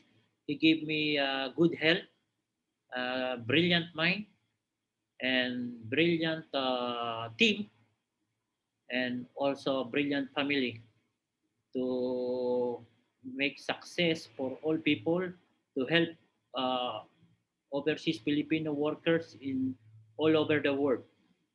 Okay, I will make this company from Curve C because I'm also OFW, former OFW in long time. Uh, I working before in Saudi, in Jubail, and Al Kubar, Damam, also working in the Saudi Aramco as well, and Al-Hasa Hupo.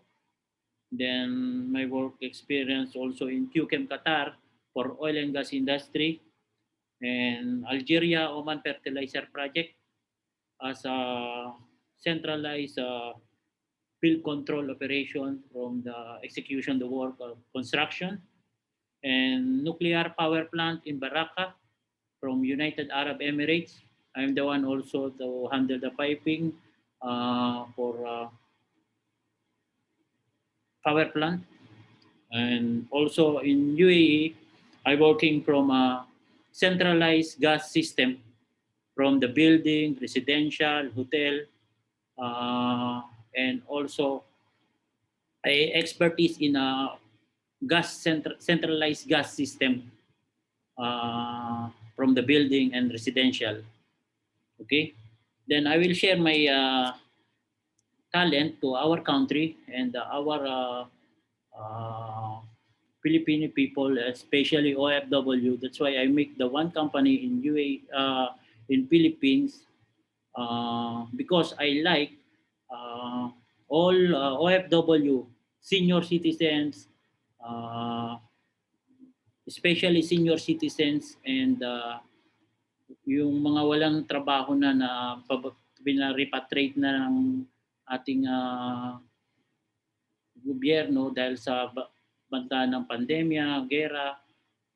Yun yung target ng aming company para makatulong ako o ma-share ko man yung talent ko, ability ko sa kanila para makatulong sa ating bansa.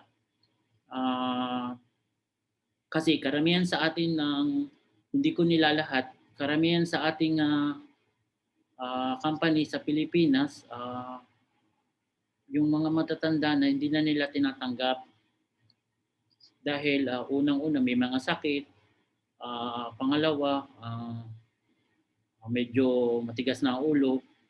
Para sa akin, lahat pwede nating tanggapin hanggat kaya nila magtrabaho. Either may sakit sila, pwede natin tanggapin sila. Bakit kamo? Sa haba na experience nila sa pagtatrabaho sa ibang bansa, na pag kailangan makarating sila sa ating bansa at makapagtrabaho sila ng base doon sa ability na lang nila, yung sa iniisip nila para maiunlad natin yung ating bansa. Magtulong-tulong tayo para mabilis nating mapaunlad ang ating bansa. Kasi hindi lahat habang buhay tayo dito sa ibang bansa. Ngayon, meron akong inalok kay Partner Kim si Kim, walang sawang tumutulong sa OFW. Sabi ko kay Partner Kim, yung 10% ng kita ng company, dadalhin ko sa foundation para kahit tumanda yung OFW o lahat ng taong magiging member ng aming kumpanya o aming grupo, meron silang kinabukasan at merong magke-care sa kanila na kahit hanggang tumanda sila nang hindi na nila kaya makapagtrabaho, kukupkupin namin sila bilang pamilya. Yun yung main objective ko lang sa aking kumpanya. Naniniwala ako dun sa yung mga gumagawa ng company na bago lang, na pool, tapos tumayo, okay lang yun. Kasi para sa akin, pagka nagninegosyo ka, matuwa ka na, una ka na bagsak. Bakit ka mo? Alam mo na kung paano tumayo. Ang target mo ngayon para ma-maintain mo yung kung paano ka makarating dun sa tagumpay. The same time, na i-maintain mo kung nandun ka sa taas. Yun ang pinaka-main objective ko lang. Tumulong, makatulong sa mga OFW yung katulad ko, at mabigyan din ng trabaho yung mga kung di naman masabi pinagtampuan na ng panahon, bigyan natin sila ng pag-asa. Yun lang yung masasabi ko. Sana Yes, thank you so much, Engineer Edward. No, so okay, let us open the question and answer part for the Department of Agriculture AMAS team with regards with the presentation that that they had recently. Is there any question? I think from Miriam. I know that your smile is is shining bright. Okay, Sis Miriam. Yes po, I'm really thankful for this wonderful opportunity to be with you and to join this platform. Thank you so much, Kuya King, Brother King, being one of our great family, as part of our family as well way back then. I just want to take this opportunity also to thank Ma'am Mimi for enlightening me more about the program that the agriculture is offering. As I've told you earlier on, I'm on the process of preparing the requirements that is needed into the program. So I'm looking forward that the process and the release of my loan preferably will be expedited or so. So I don't think I have much more questions at the moment since I'm already engaged with the ACPC. So I just wanted to thank you and thank you so much for everything. Yeah, Ma'am Miriam, I have just one question. Since you are Yes already po. enrolled in ACPC, what is specific enterprise po yung in-enroll nyo sa kanila? Anong negosyo po yun? Bali po ma'am yung agri-negosyo for OFW, Yeah. repatriated OFW. And then since we have a family parang vacant lot po ng family namin, so we were planning to have this crop producing, and I'm trying, although I have no much idea about farming whatsoever. Way back when my father was still alive, he used to plant a lot of organic vegetables. So either way, depend po sa season ng crops, probably it's gonna be rice or corn or vegetables. We'll try to revive the area. We'll try to work out the area po. Yeah. So that's good, ma'am, to hear. I just also want to inform that we have what if we are in the central office is AMAS, we have counterpart in the regions nationwide. So with regards to the application, your to fast track the application. Well, in the case of mushroom, you have seen my presentation, Miss Mirna.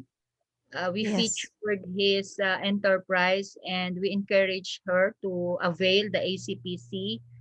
Well, as long as the requirements are complete, very short period.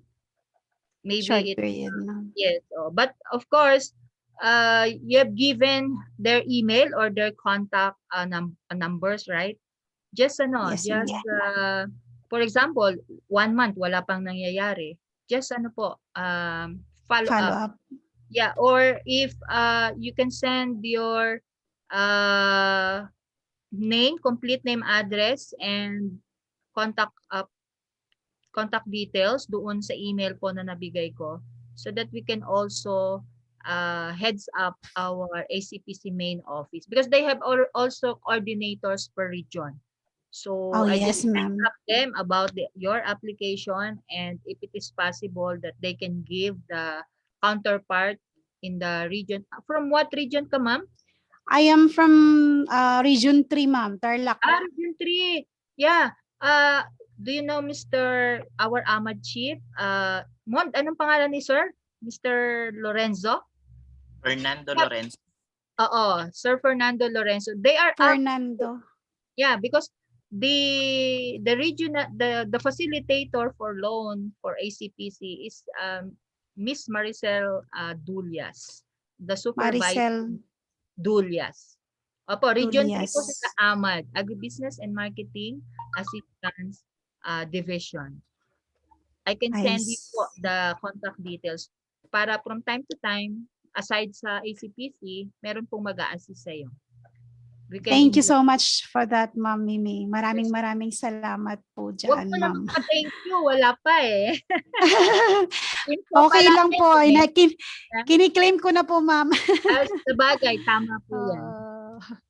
Positive na lang po talaga. Yes, opo. Kailangan. Correct. Yeah, thank you so much, Miss Mimi and Miss Mariam. From Cruz family, I know that you live in Manila in the urban center, or Kuya Joseph. Do you have any plans on even on your situation now, kay ate? But can you share with your plans? The CEO is here, the DA is here, and I'm happy to support in many ways, in any ways. Yes po, opo. Very informative po yung narinig naming presentation today.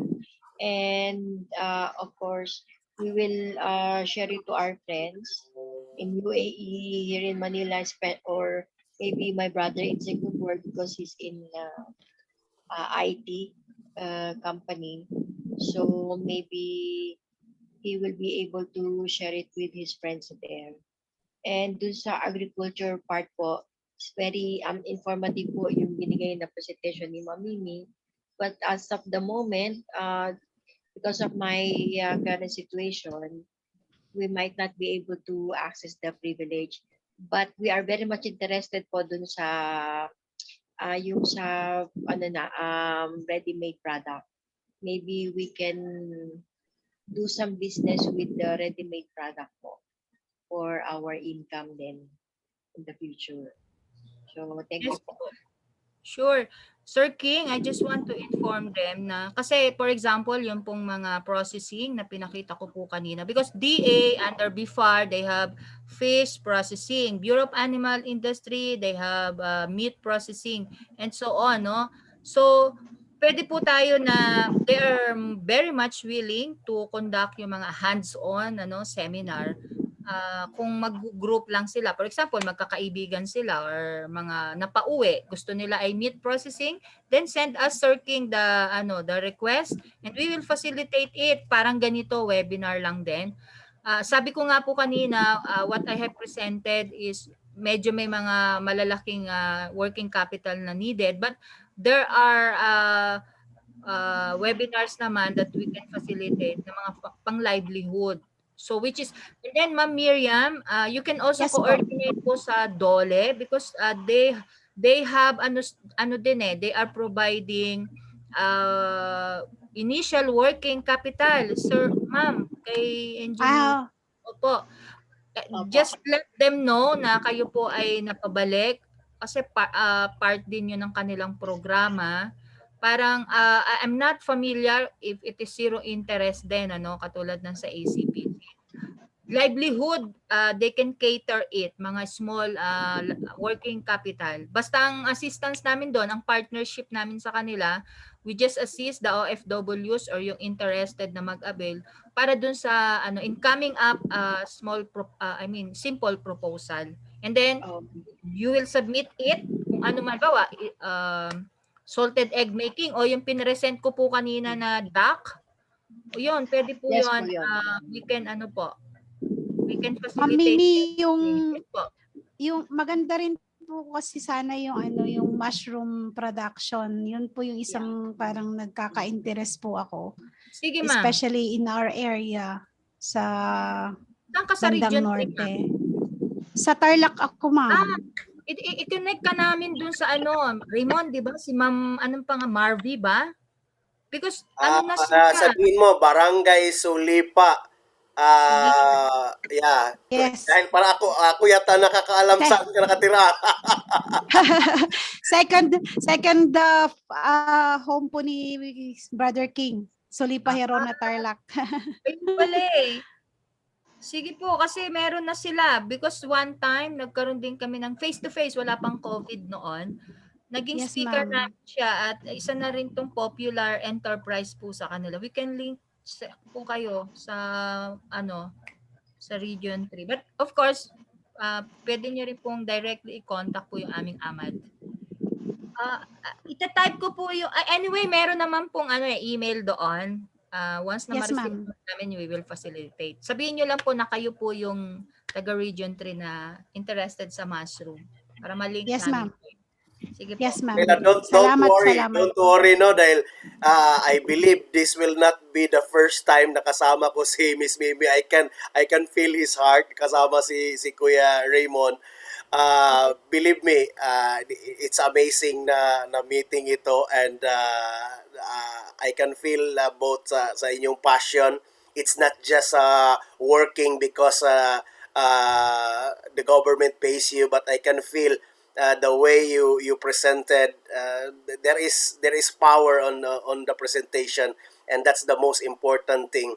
So Kuya Joseph already presented Miriam. And one thing before Engineer Edward, I listed a lot of I would say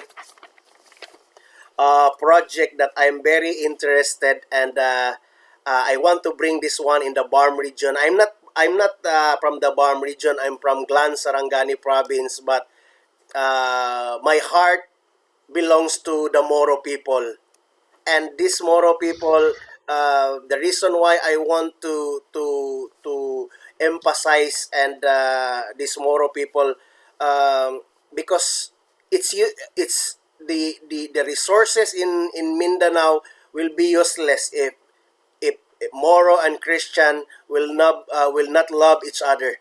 And because I am part of the peace process during the Pinoy time, I am the only Christian in the peace process with the international monitoring team, and that's the reason why Engineer Assis, we know each other because he has a good friend, military general that is assigned in Mindanao in the peace process.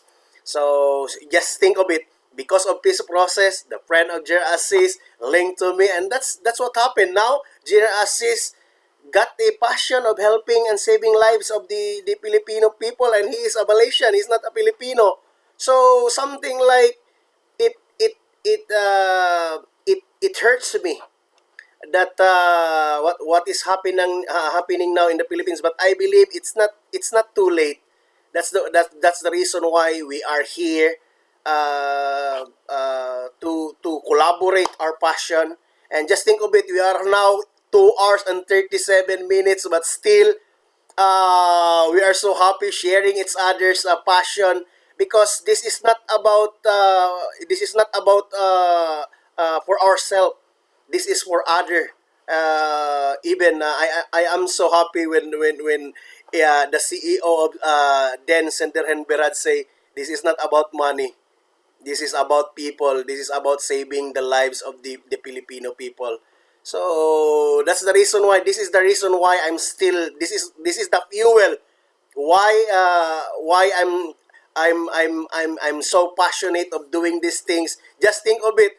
Last night we have a meeting with Ginger Assis just to prepare this presentation for almost 3 hours.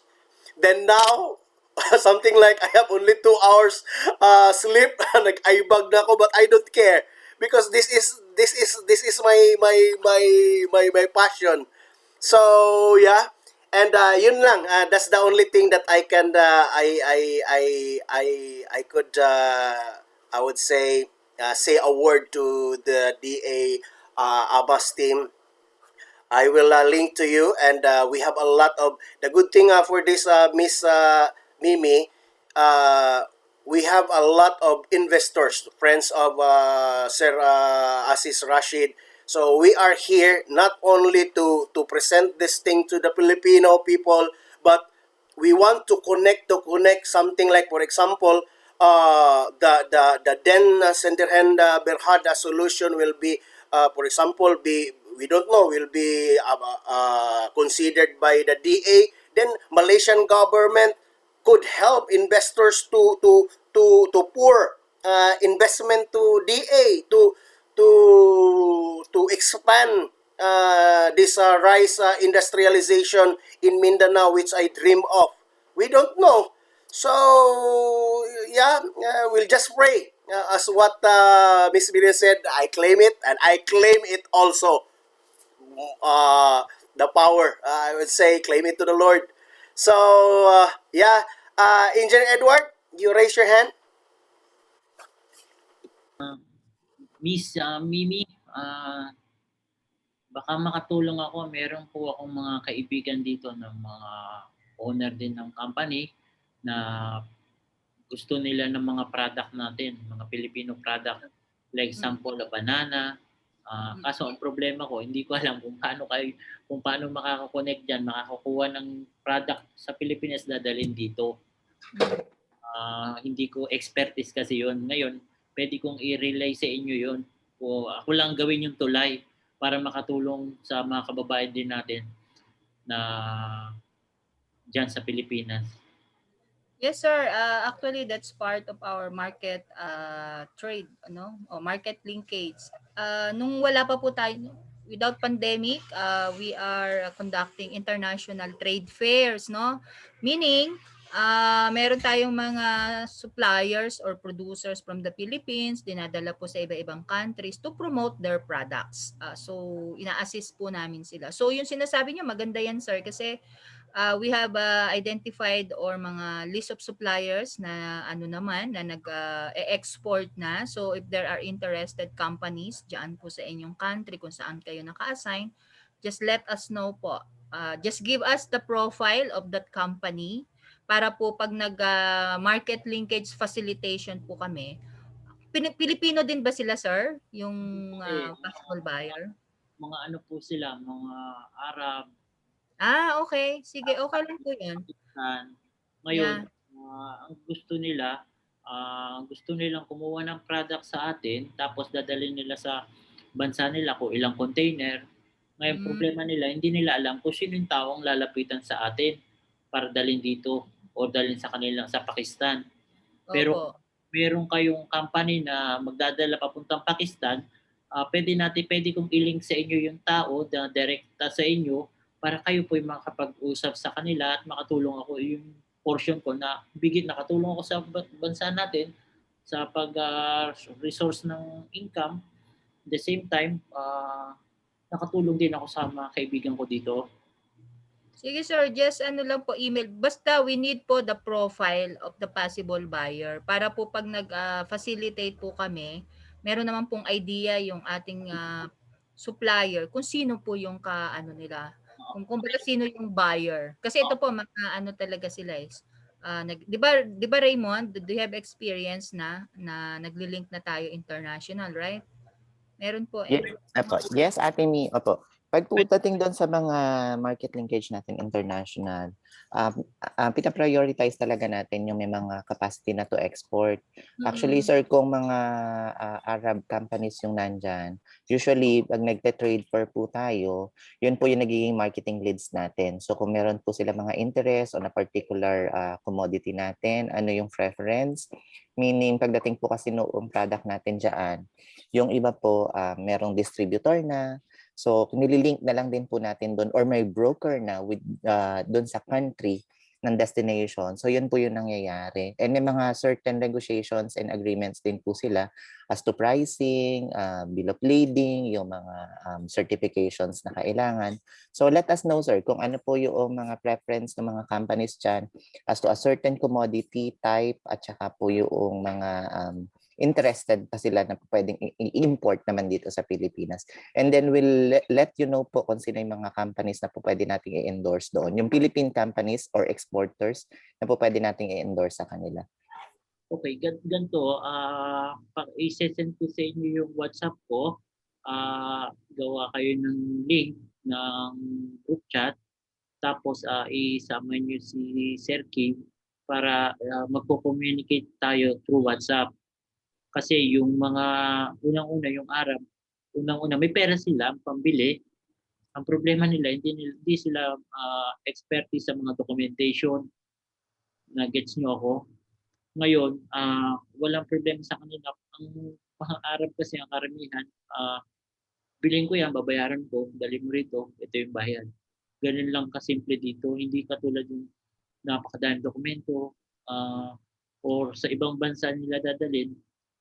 Bali, ang usapan lang parang yung sinauna ba, yung katulad sa palengke, bibili nila, ito yung pera ko, babayaran. Ganun yung ano nila na karamihan. Pero sa bibili sila kaya mga 10 container, 20 container, kaya nila. Depende doon sa product na ibebenta natin sa kanila. Ngayon, kung may product kayo na ito yung company, bigyan niyo ako ng company profile para ibibigay ko sa kanila, ito, kontakin niyo itong tao na to dito sa WhatsApp namin para meron kayong communication both side.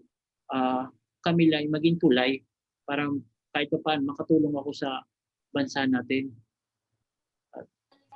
Thank you, Sir Edward. Actually, we recognize po yung ganong mga assistance na po pwede nating pagtulungan. Similarly, Sir, meron din po kasi kaming mga agricultural attaches. Mga nakapost po yun sa ating mga embassy, Philippine Embassy, kung saan po kayo located. Not all naman po on the agricultural side, pero basically ganun po yung nangyayari. So, more on coordination works pagdating dyan sa side ng country ninyo, kung saan kayo nandoon. Yun pong agricultural attaché namin ang nagpa-facilitate kung may mga questions po yung international companies dyan as to processes, ano yung mga modalities. So pwede pong through them. And then pag po may mga certain agreements na, our agricultural attaché po will alert the Philippine companies naman or even us dito sa Manila na ganito na po yung arrangement and we can push through po. Okay, sir.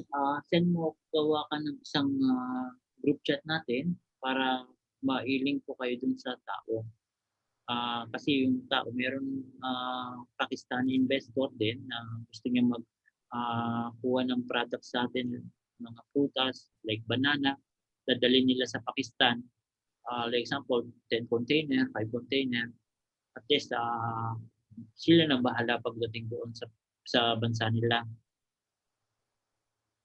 I-send ko yung WhatsApp number ko sa group chat para kahit pa paano makagawa ka ng link na group chat natin 050. Yes, thank you with that, Engineer Edward. I am throwing the ball also to my close friend, Engineer Assis. I will add this as in your burden. I want you to be my ambassador in Malaysia to help my country. Okay, the same story.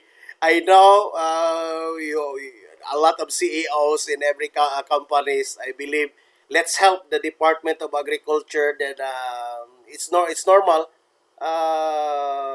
and we are helping our economy back. Especially we are neighbor. Malaysia, Indonesia, and the BIMP Yaga. We should be united as one because we are neighbor.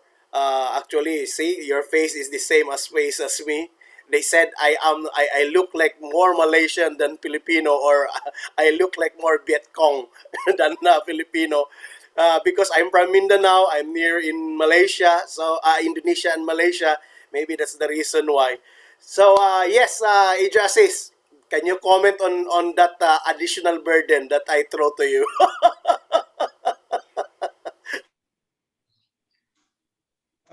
It always works in the both way. There is always a people, they can look. I'm circle of people that I know in Malaysia. That's why when you talk to me, I'm always I have a lot of people in different industry. We can collaborate on that because there are some area that we are very good at. There's some area that you are very good at. And we can help each other, leverage each other, learn from each other. But again, I think by the day we make what makes sense and very practical. What is common sense? So if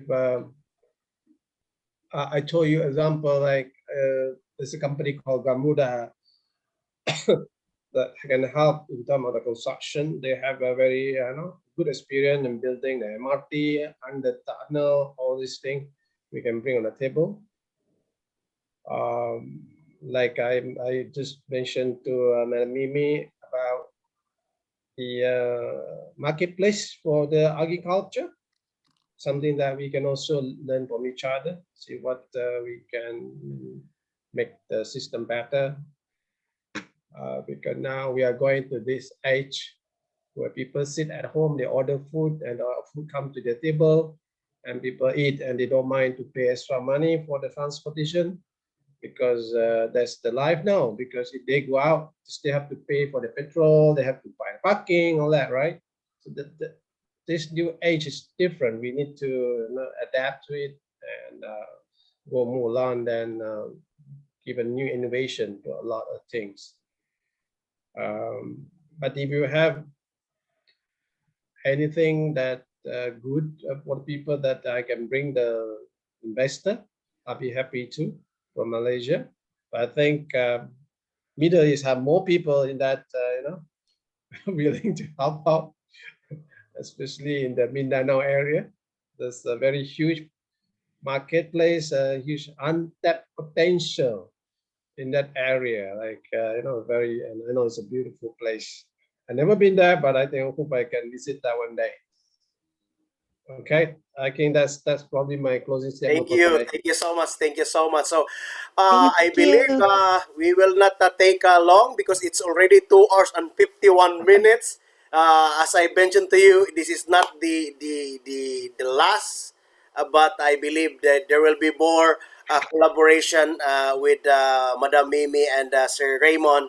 And I really thank you from the bottom of my heart on behalf of the OFW Helpline Global and of course the People Alliance for Clean Election in the Philippines and the OFI, the Overseas Filipino Investors. This is my dream because I don't want OFWs will always think to be a worker forever. So I want to change this OFW here to OFI, Overseas Filipino Investors. And that is my goal in the next 5 years maximum. That's together with this powerful team, both two CEOs. Actually, there is one another CEOs that did not come. He is busy, and the secretary of Secretary Panelo apologized that they have a emergency meeting. I believe with our beloved president. So yeah, again, thank you so much. So, is there any more word or I would say? Thank you so much, sir. In behalf of the Department of Agriculture, thank you for inviting us to share the sample of investment opportunities. So Are you again, based in Manila, sir? Are you based in Manila or in yeah, Dubai? I am in Dubai. Okay. Okay, I am in Dubai, but you can reach me anytime. I'm 24/7. Sabi nga nila sobrang ang bahay ko is sa extension ng DSWD and it's also a shelter. Actually, ang isang station ko, I would say studio ko, ginawa ko ngayong bahay ng bata na abandon, walang mama at saka walang papa. So yeah, so they are preparing to go home na. I hope before the end of the Ramadan, by God's grace, if God willing. So that's my life. So Miss Mimi, kahit malayo ako, malapit din. We can collaborate. I need your number. Let's help one another to bring back the economy in the Philippines, especially the Department of Agriculture, my heart also belongs to you because I need you. The Mindanao needs you. I would say we have to empower your department para ang blessing, so that this blessing that your department will receive, it will help more, I would say, millions of the Moro people, especially in the Barm region.